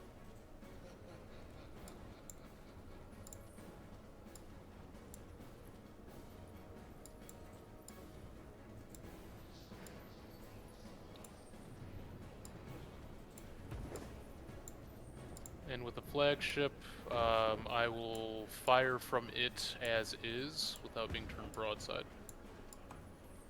Okay.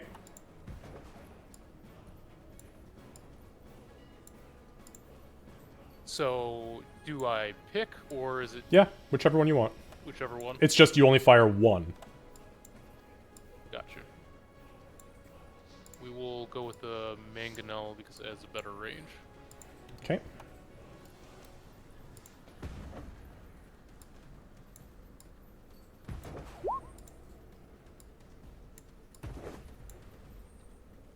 Okay, noted.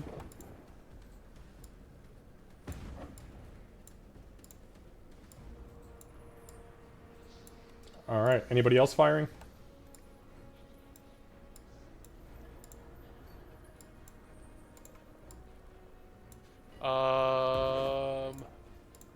Let's see.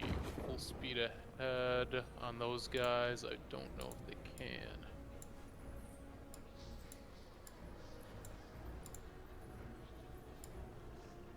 Yeah, if anybody went full speed ahead, they cannot. It removes the ability to fire. I think I've pretty much. I think I've done it with everybody. Everything that I could do.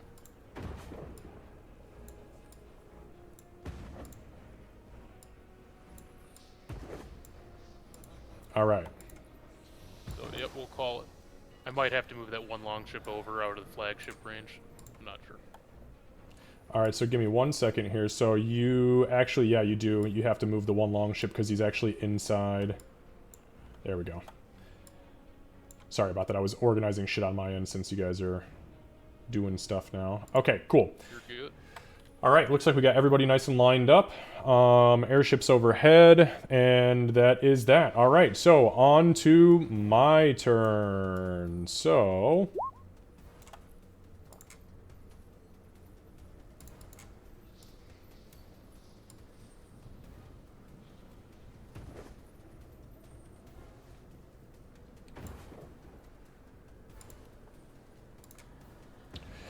All right, so from the fog on the left-hand side first, and then I'll work on the right, comes a volley of ballista bolts.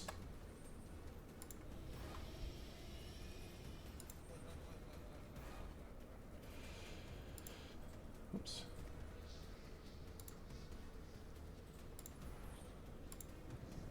Two, three.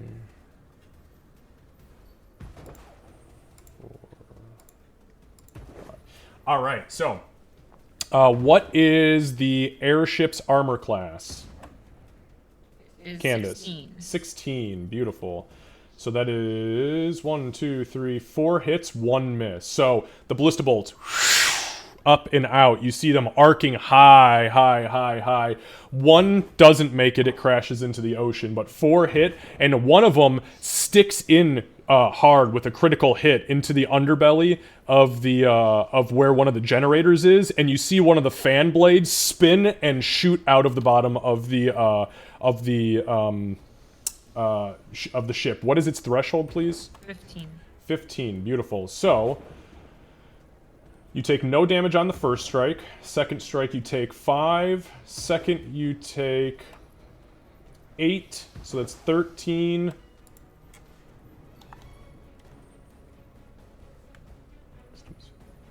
And 22 on the crit. So 35 points of damage total.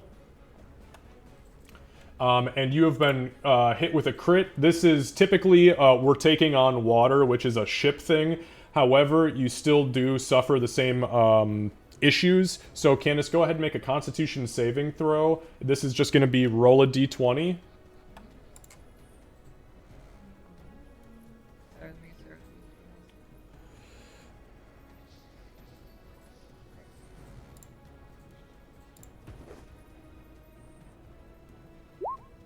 That is a fail.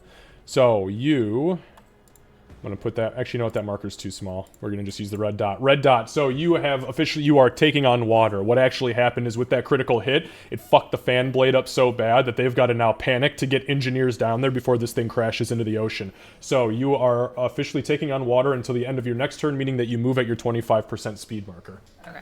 All right, and you take the 35 points of damage. So, with that being said, that is the first chunk of that turn. Second.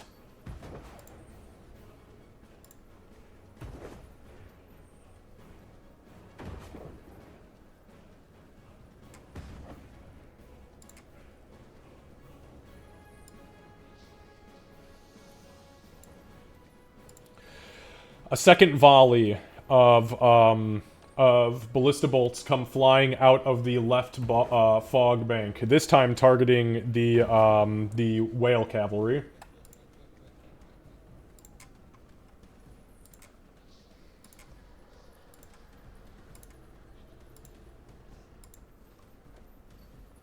So that is 3 hits, 1 miss.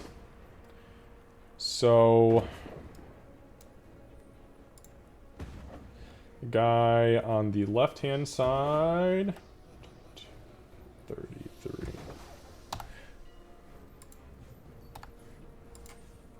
Is struck by 2 bolts. The first 2 bolts pierce the top of the whale's head. The second one hits this guy in the chest, carrying him completely off of the whale shark itself. The whale shark goes belly up, and this guy disappears below the waves.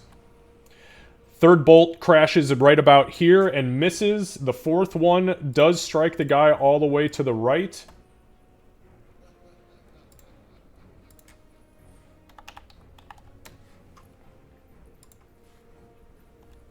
He is still alive at about half health. Not looking great. The second part of that ballista volley is going up to the airship.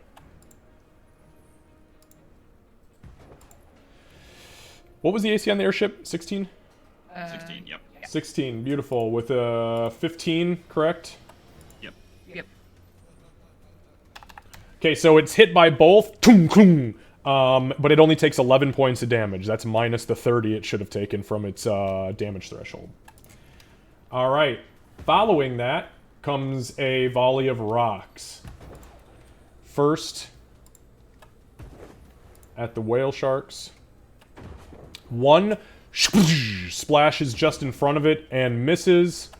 The second one, direct hit on the far right cavalry for 31 points of bludgeoning damage, sending the creature flopping underneath the waves. The last rock flies up towards the airship. It's a 19 to hit. And that is for 9 points of bludgeoning damage. Candace, are you marking the thing off? Okay, beautiful. All right. That is all from them. Next.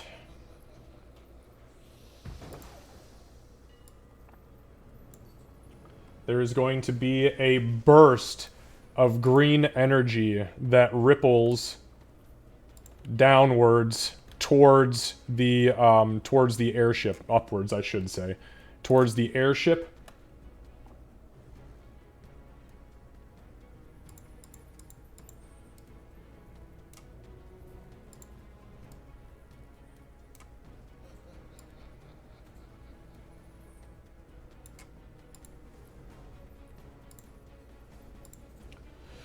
All right, 22. So you are hit for 37 points of normal damage as the beam of force damage. As the beam hits the hull, it explodes and parts of the ship begin to necrotize off of this thing. So give me a second to get your damage total.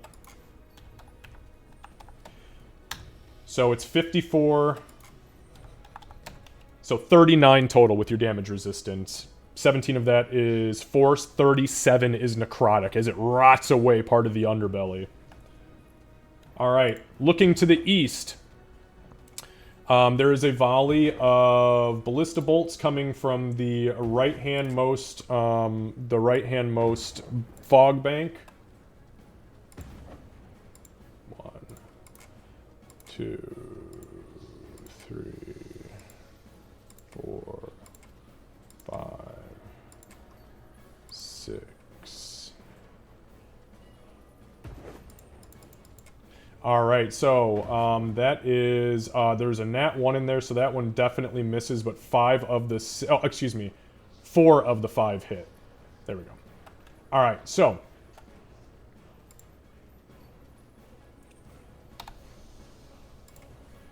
it's the first 2, and then 30. So goddamn, that was 40 points of damage to the second guy. All right. So that was 2 bolts on each of those right-hand harpoon cavalry, and that's the end of that volley.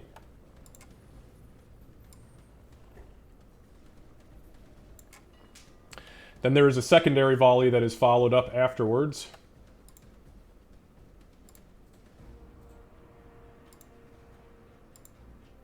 First one misses. Second one hits.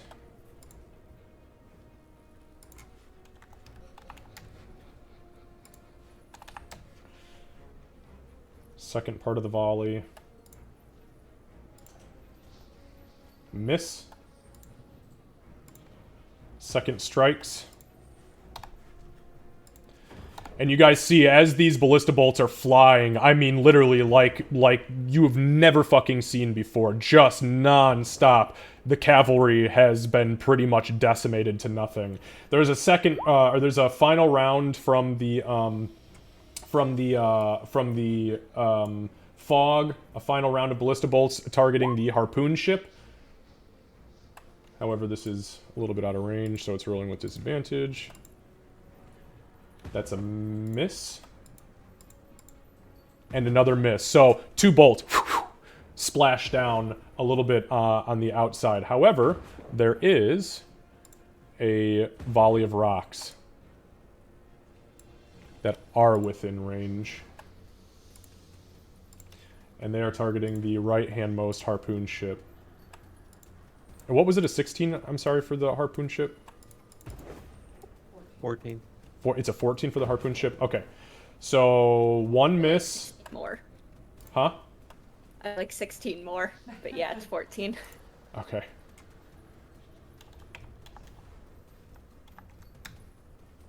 And a 5 threshold? Yep. So the right hand harpoon ship is struck twice by the mangonel rocks. One of them is a critical hit. With the damage reduction, it is a total of 66 points of bludgeoning damage to that ship, and I need you, Cat, to roll just a d20 for your Constitution saving throw. 18. You save. You are not taking on water that will affect your speed.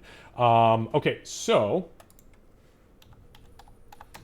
you are at, that ship is at 208. All right.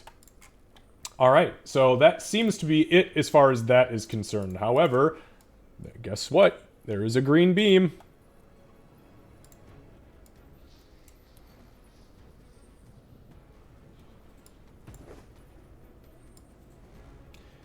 And it is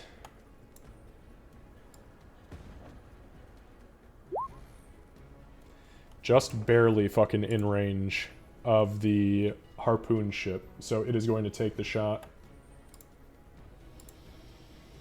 Oh, you got lucky. I rolled a 10. Holy shit, yeah, that would have been for like another 40-something points of damage. So another green beam blasts out from the fog, strikes the water in front of this harpoon ship, sending up pillars of brackish water. And that is the end of the round. Back to the top, round 2. Sea Whip.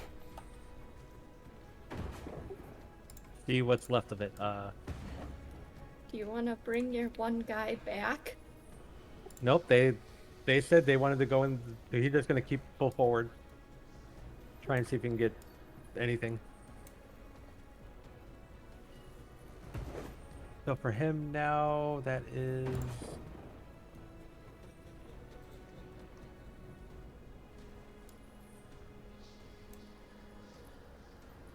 Oh, they don't have a speed breakdown, so that's going to be 20 for them then. So he'll move 40.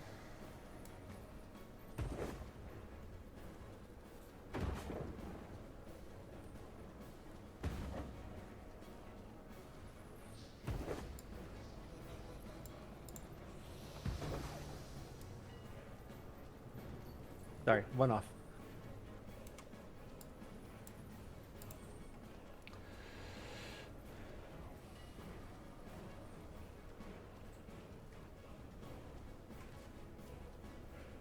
And let's see.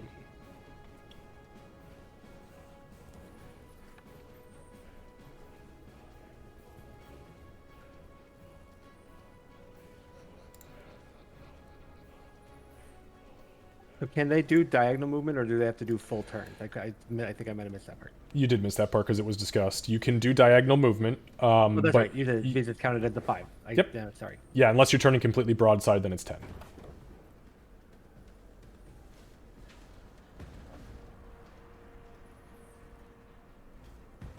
10 if you're in a full speed ahead, I should say. I should have clarified that.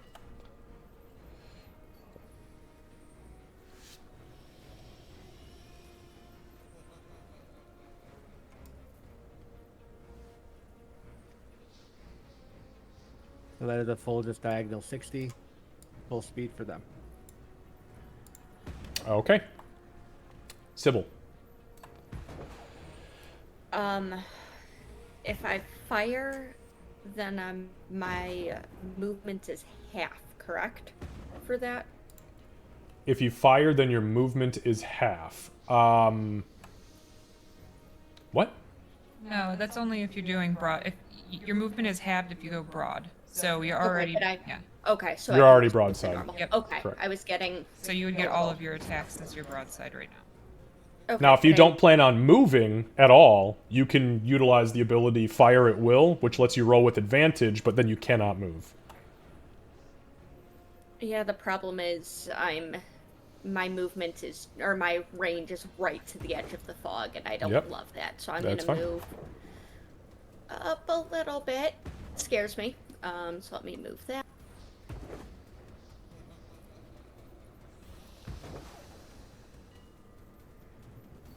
Let's go there, and let's try and fire.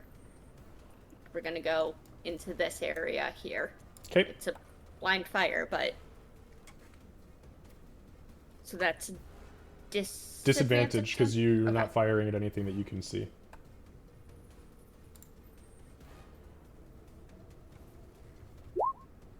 Okay, noted. And that's because at 3, I'm rolling 3 times on that. Okay. Correct? Yeah, do you have... Yeah, if it says 3, that means that you have 3 of those weapons, so you can fire all of them. Okay, Whoa. Noted.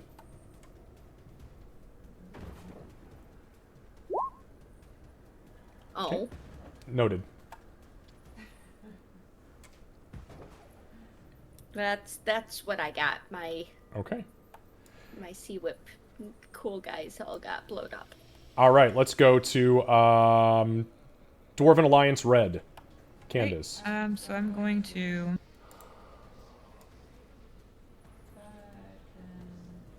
move as much as I can on that guy. And I'm gonna have him shoot into here. I know it's blind, but it's better than doing nothing. So it will be just the one cannon. Okay. At disadvantage, because you're shooting into something you cannot see. It's like shooting at something that's invisible. 19, got it. And then let's see.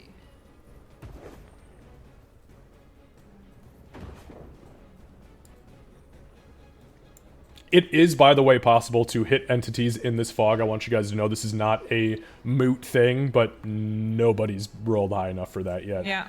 It's kind of like double disadvantage. Not only do they have a fuckload of cover, but you guys are also firing into something you can't see, so...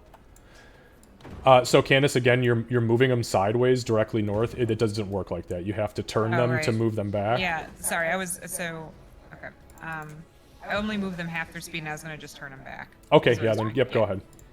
So then I'm going to let me make sure I'm right on my map. So go ahead and turn them facing forward. because you can't broadside 2 times in a turn. Okay. Do you understand that?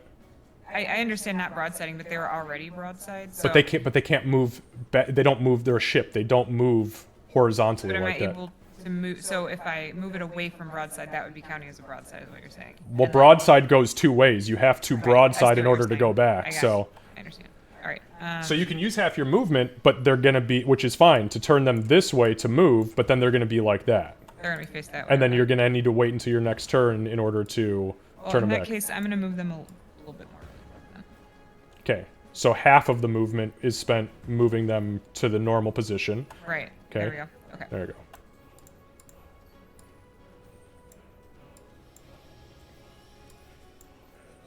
Trying to move them onto actual squares. Okay. And then And that's the trick with naval combat. It is a very finicky, pieces only move so much in specific ways, you know. yeah. Yeah. So this one is going to shoot into here. Uh-oh. Did you just move one more forward? Oh, hold on. Yeah, you did. Back. I got him. He's Okay. gonna shoot into here. Okay, go ahead and give me an attack roll with disadvantage. Hey, the good thing is, even with your range issues in the back lines, you can't roll at double disadvantage, so... Right. Okay, noted. And then the same. It's gonna be the same thing, just kind of shooting into there, hoping to hit something. Understood.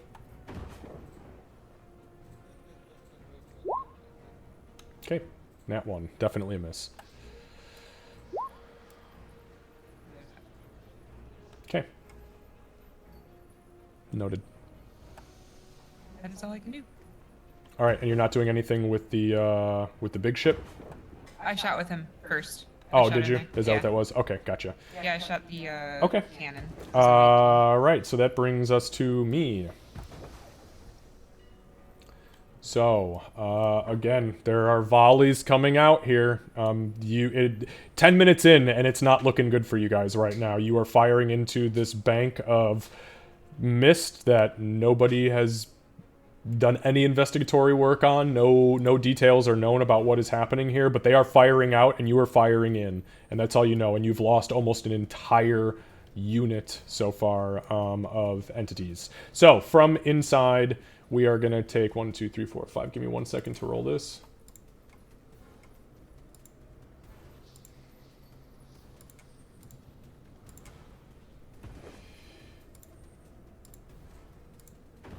So 5 ballista bolts.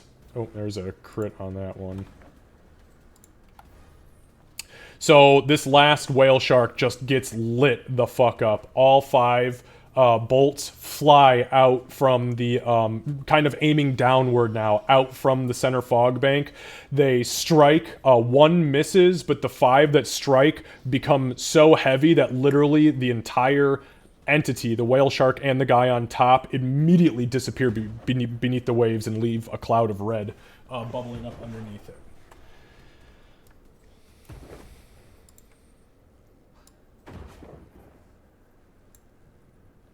Okay, next. There is a series of ballista bolts that fly from that same spot. 1 to the harpoon ship on the left, 1 on the right.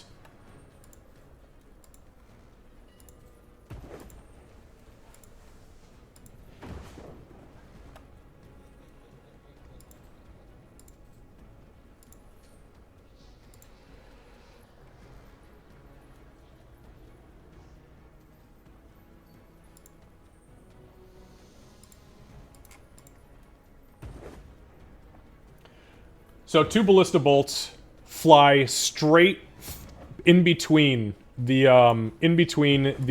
2 ships. It looks like they were trying to arc for the flagship, but they both fell very, very short. As far as the 2 ships, the 2 harpoon ships are concerned,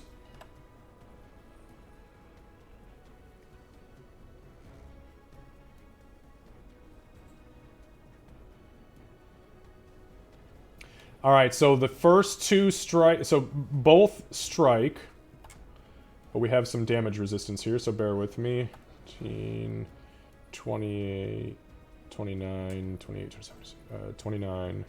So 19 to the one on the right. So it's down to 264. The one on the right takes 3, so 10, so 13. So it is down to 195. And that is that for the ballistas. Now, the mangonels.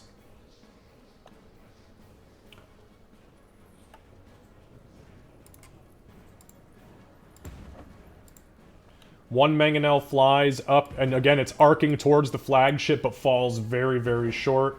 One mangonel is flying towards the harpoon on the left, and one on the right. The one on the right, sploosh, hits and misses completely. The one on the left, unfortunately, does strike true.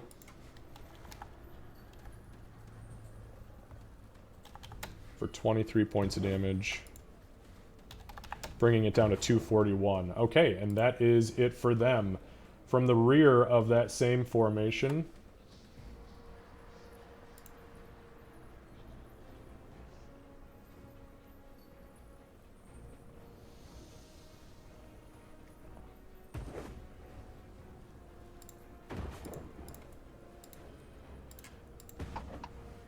Okay, does not get its pulse ability back.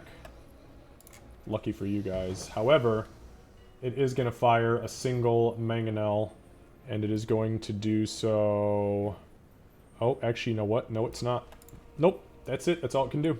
Alright, it's going to end its turn. That brings us to DA Gold, Dwarven Alliance Gold. Alright. So, first up, this ship here, I guess the one closest to the north, is going to move 30 feet to the side.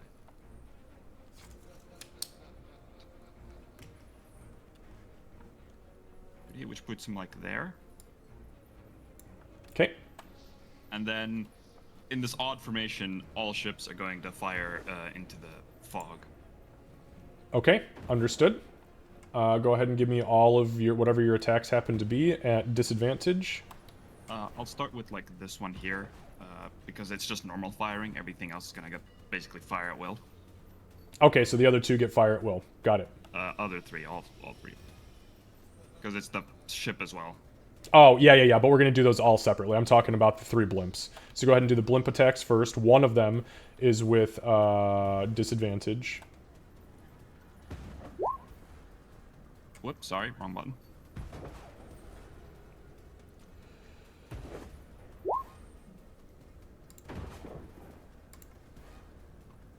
Okay, noted.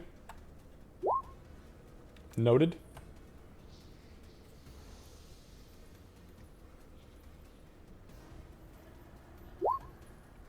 Noted. Okay, and the other two will use fire at will. Yep, just start dropping them. You just make regular rolls.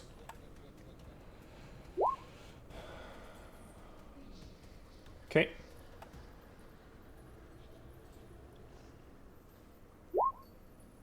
Noted. Jesus Christ, noted. I love seeing that green. Mm-hmm. It really helps me out because it makes me notice what's going on. Okay, so we got the first 3. Go ahead and just keep rolling them. Straight rolls. Got it? Got it? Got it? And then the final... this is the airship itself. Yep, all 4 cannons are gonna fire. Okay.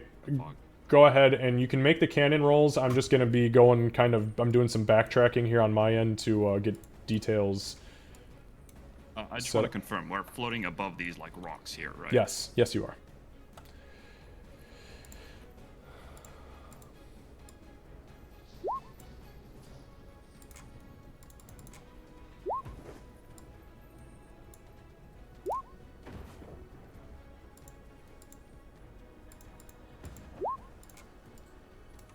Okay, bear with me for one moment, as I'm doing some calculations here. So, okay. So, miss, hit, miss, hit. So that's gonna be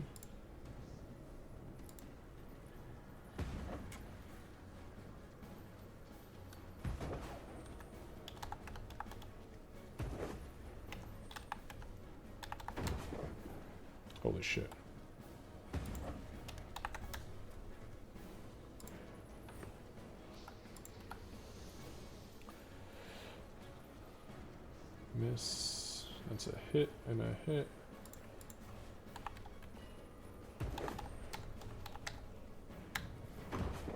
Six.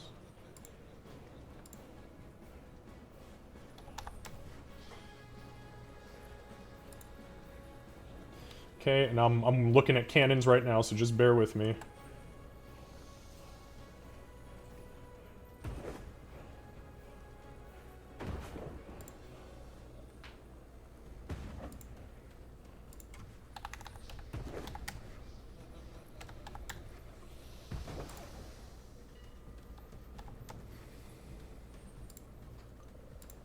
All right, so this dwarven volley, Gartok, is very intelligently barking commands through telepathy to the dwarves, and the dwarves move into this really weird fucking formation, this staggered formation. You guys hear Grim come through the telepathy.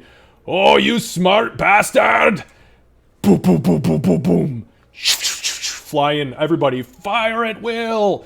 From inside the fog, you guys see a burst, you guys see an absolutely massive explosion of green energy that ripples outward into the water. Pieces of ship spill out of the fog, and you see it beginning to float. You also see a sail flop out into the bay, or into the water, excuse me. From over on the right-hand side, you see the cannonballs sploosh, sploosh, sploosh fall short. One flies through the fog just in the last, like, 30 feet of the arc, and you see another explosion on the inside. No ship pieces following it, but definitely something was struck. Alright, anything else, Gartok? Alright, that brings us to the flotilla.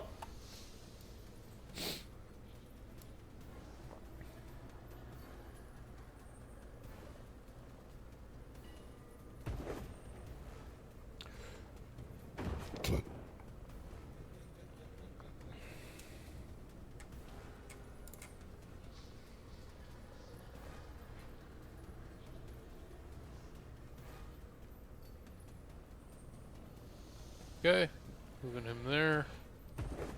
Do you want me to move and just fire individually, or do you want me to do all my moves first? Just move them all first. It's probably faster. Okay.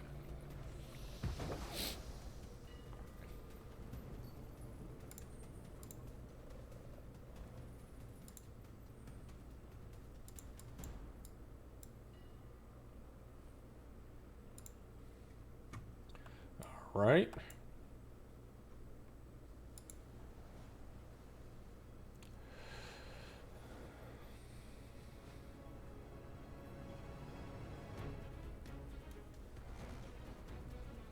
That guy's a full speed ahead, so he won't be able to attack. Understood.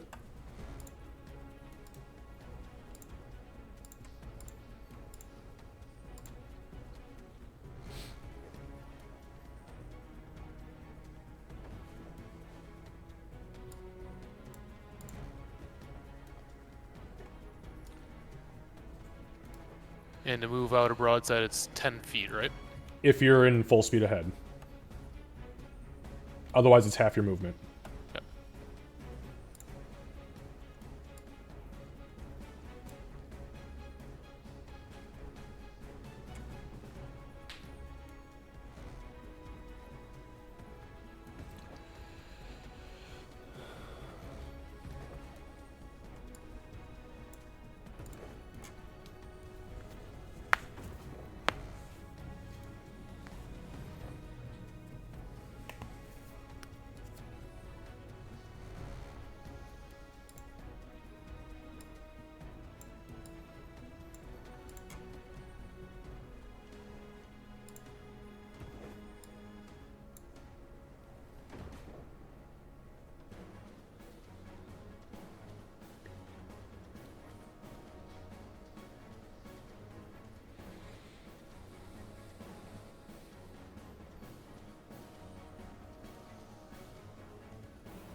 That guy's also full speed ahead.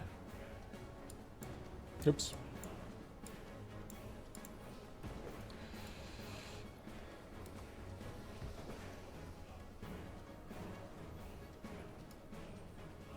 Full speed ahead. Alright. Shit's getting real now. Yeah. Yeah, it is. All right, so for the few who did not full speed ahead, you can go ahead and make those single shots, if you'd like to, at disadvantage.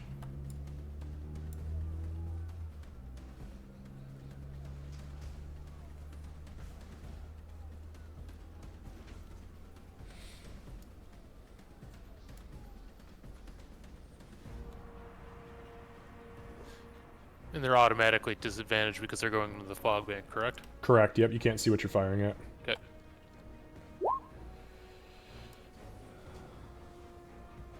All right. And which ships are firing? Can you just That was the longship on the left of the flagship. Okay, And then got I it. have one, and then I have the longship on the right side of the flagship. Those I think are the only guys who will get to fire. Understood. Okay, yep, got noted on the first attack. And the second.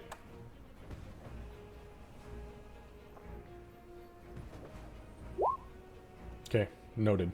Yeah, so both rocks into the fog bank. Not sure what happens after that.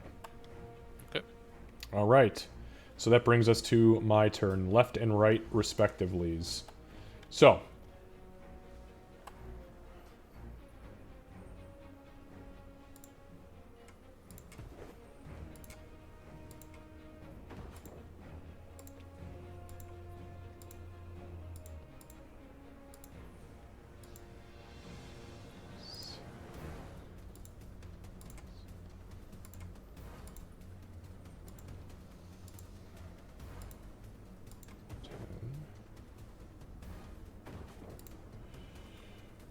All right, so there is a volley, another volley of ballista bolts that are flying out and towards the flagships. Or I'm sorry, excuse me, not the flagships, the harpoon ships, because that's what they were trained on before.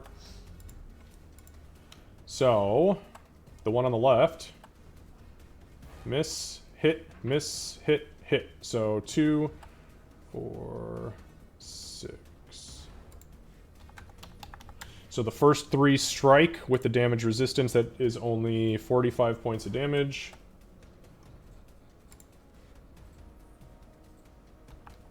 So 196 hit points. One on the right was, let's see, it's 1, 2, 3, 4, 5. And then it was a hit, miss. All right.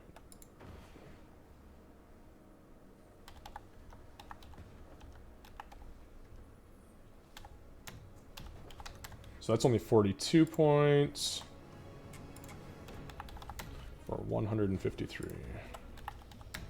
All right, and no criticals, so we don't have to worry about that. Second volley of ballista.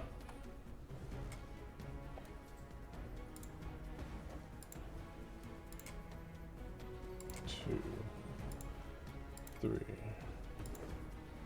4, 5, 6,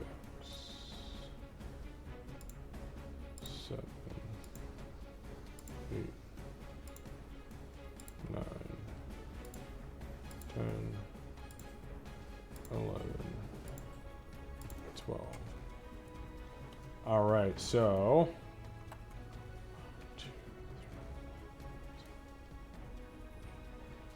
all right, so we have flying up at the airship. Mm-hmm.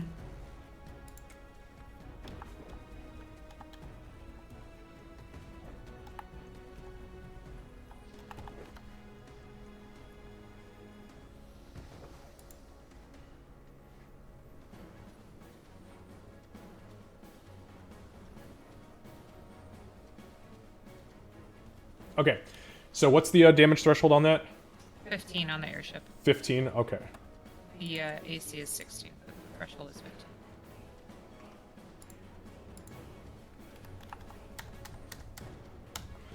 It is struck by 5 ballista bolts and takes no damage. The armor successfully repels all of the hits. Over on the right-hand side, this long ship right here is being targeted.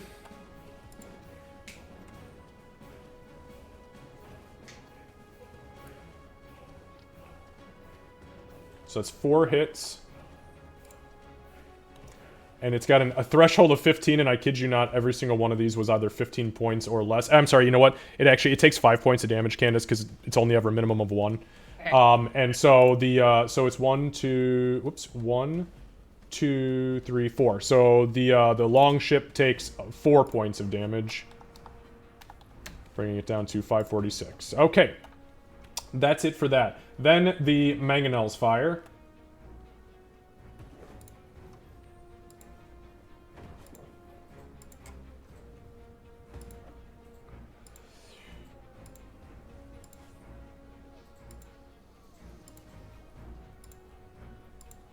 Alright, so that's 6 mangonels. 3 are going up towards the airship. And what is it? What was that AC again? 15? The AC is 16. 16. Okay, so 1 hits and shatters, doing no damage. 2 hit, and 1 of those is a critical. So go ahead and roll a d20 for me. Okay.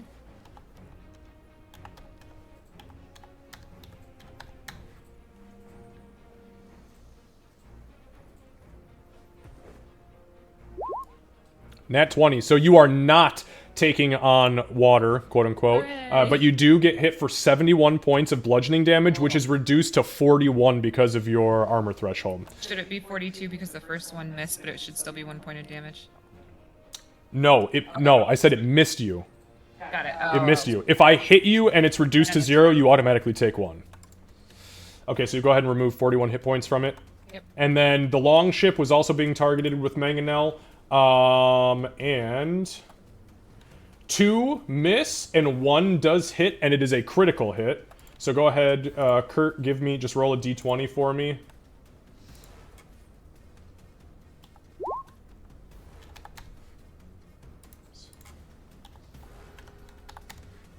Okay, 14. You are not taking on water, but you do take, it is 61 minus 15, 46 points of damage. So you're down to 500 exactly on that guy. So that one does take a direct hit.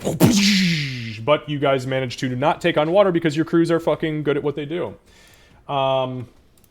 Next, and then we're going to be logging here real soon. So that is a 6. And a 5. Alright. So the last 2 things that are going to happen here, real quick. So, as these volleys, you know, firing, there is a wave of energy that rolls out from the center of this, from the center of this formation here. It rolls outwards, and as it does so, you see this green energy kind of spitting and spilling around, almost taking on the form of a large, green, necrotic-looking serpent inside of the fog cloud. It splits into 3 and falls to the rear of what this bank could be considered a formation. And you see the fog swirl down as it's turning green.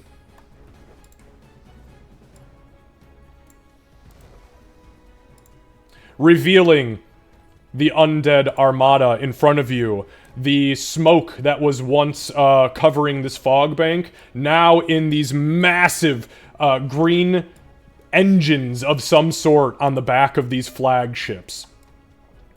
With that being said,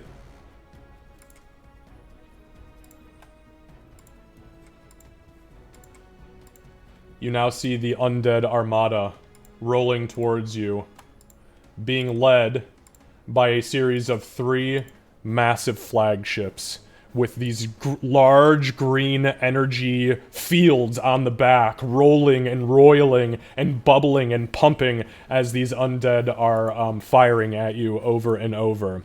With that being said, there is one final crackle of energy. A beam from this one, and a beam from this one that you guys see roll out and forward. Give me a second for measurements.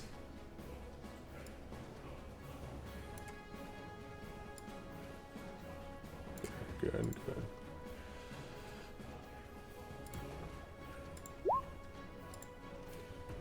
These necrotic generators fire these beams of energy upwards at the red dwarven alliance airship, and with a 15 misses. The second one, again rocketing over, risking its own ships in firing this beam, blasts forward at this ship here, this harpoon ship, and again, for the second time, falls short and misses it. And that is where we end the round. 20 minutes have passed. When we pick up next time in 2 weeks, we are picking up at the top of round 3, going into the 30-minute mark of this Undead Armada battle. Fuck yeah. Any questions, comments, clarifications that we should address before we leave? I have a question. How dare you? Should have Kill called it more the allies. sweet whales. They're in the arms of an angel now. They are. Arms of the Kraken. I'm starting to change my mind about the boon and the lycanthropy stuff. I know it's not combat directly, but like maybe just more helps. Maybe we could get a wish spell. You shut your mouth. One more level. You shut your spellcasting mouth. It's all fun and games till the sorcerer actually casts it. Once a day. Right. Yeah. I wish we could undo the wish we did yesterday. Okay. All right. No. Can I see which ship one of my ships hit? Or is that just not possible? I mean, you're Gartok, so Gartok doesn't know what ship hit what. But, I mean, if you look at the formations, you can do the math and see that there's at least one ship missing in one of these formations. Mm-hmm. And only one... And by the way, with everything you guys fired, the only person who hit anything was Gartok's Dwarven Alliance and Clan Ironhoof.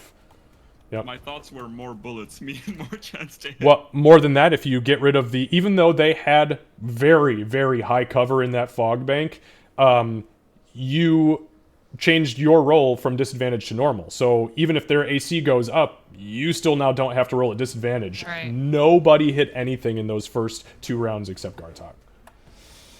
All right, my friends, with that being said, we'll go ahead and end here for today, and we will pick back up. How do we feel about this? Does anybody... No questions, no concerns about any of it? It feels it's pretty I feel like I straightforward have now it that we're kind of now. into it. Yeah, I knew I'd have some questions once we start, like, my moving the broadside thing makes sense, but... Okay. Okay. This is awesome. Yeah, I wanted to make it simple. You know, it's kind of like what they say in The Lion King: slimy yet satisfying. You want it to be a little bit dirty, but still be able to understand it and go about your business. So, okay, we'll pick up in 2 weeks, and yeah, if you guys have any questions in the meantime, just shoot me a message and we'll see what we can do. Yes. I have one. How does the group feel about that 3rd in September? I mean, like I can said, really only commit to 2 because there's other stuff I want to get done on weekends and stuff. So there we go. That's the end of it. It's not a majority rules on that end because we all agreed to 2. So we'll just do those first 2. If you guys are interested, if anybody here is interested in playing in more D&D stuff, I do have 2 one-shots coming up. One-shot modules. They're 2-night events. One is in October. October 25th and 26th, and the other one is November 8th and 9th, Friday and Saturday respectively, from 7 to 11 our time, so 6 to 10 for Midwesterners. One of them is called Death Comes for Them. I've got 2 slots open in that one, and then I'm doing the Port Emerson Arena again this year, so that is going to be an 8-man thing. I have 1 slot open in that. 7 slots have been filled. So if you're interested, take a look in the D&D channel or in the events channel and send me a message and get you some more action. All right. Definitely take a look. I'm always scared of your one-shots because I can't commit to a year plus again. Nah, it's not that. They're literally they're- one-shot modules. It's one of them is literally just in arena combat. It's all PvP. That's the Port Emerson Arena, Contest of Champions. Actually, Al's playing in that. Actually, Al's playing in both of them. And then the other one is 2 teams, 2 4-man teams in a PvP VE experience based off of the one-shot we ran when Lucy was here. So, yeah. So, anyways, I'll let you guys go for now. We got to get ready for a call really quick. And then, again, if you have any questions or concerns or anything, just shoot me a message before next time we play. All right, guys. Thank you. Ta-ta. Have a good one. Friends, don't let the undead get you on the way out. All right, guys. So for those of you still hanging out here in chat, thank you so much for the fun. I appreciate you guys being here and hanging out with us through this entire event. We obviously have a lot of things that are going to be happening here in the upcoming session, i.e., this massive armada of undead and its respective combats. It's dwindling down here to the south, but I think that these guys can overcome it as long as they put their mind to it. It sucks that they lost all that cavalry before figuring out what they had to do to get rid of that fog. They could have called in a greater boon or something if they had one to just get rid of it. That would have been that would have been good. Okay, but that didn't happen. So let's go find somebody really quickly to raid. My friends join us. Oh, that's weird. Oh, you know why? Hang on, I know why I did that. I know why I did that. There we go. And give me just 1 second, y'all. We are going to take a look at my bookmarks bar, and we're going to go find someone to raid. We'll be streaming again tonight from 7 to 10 p.m. Eastern, and we will be playing Baldur's Gate. Yeah, that's that. So I think we're gonna raid Tug, because Tug is doing his rando / early birthday celebration stuff, which is cool.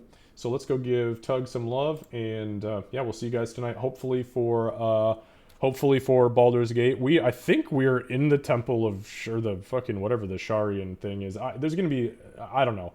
I'm scared. Lots of things happened last night. We actually made a shitload of progress. So join us for that. Okay, so raid. Punmaster Logan. No, I'm just kidding. All right, here we go. Taking all 7 of you with us. All right, guys, here we go. We'll see you soon.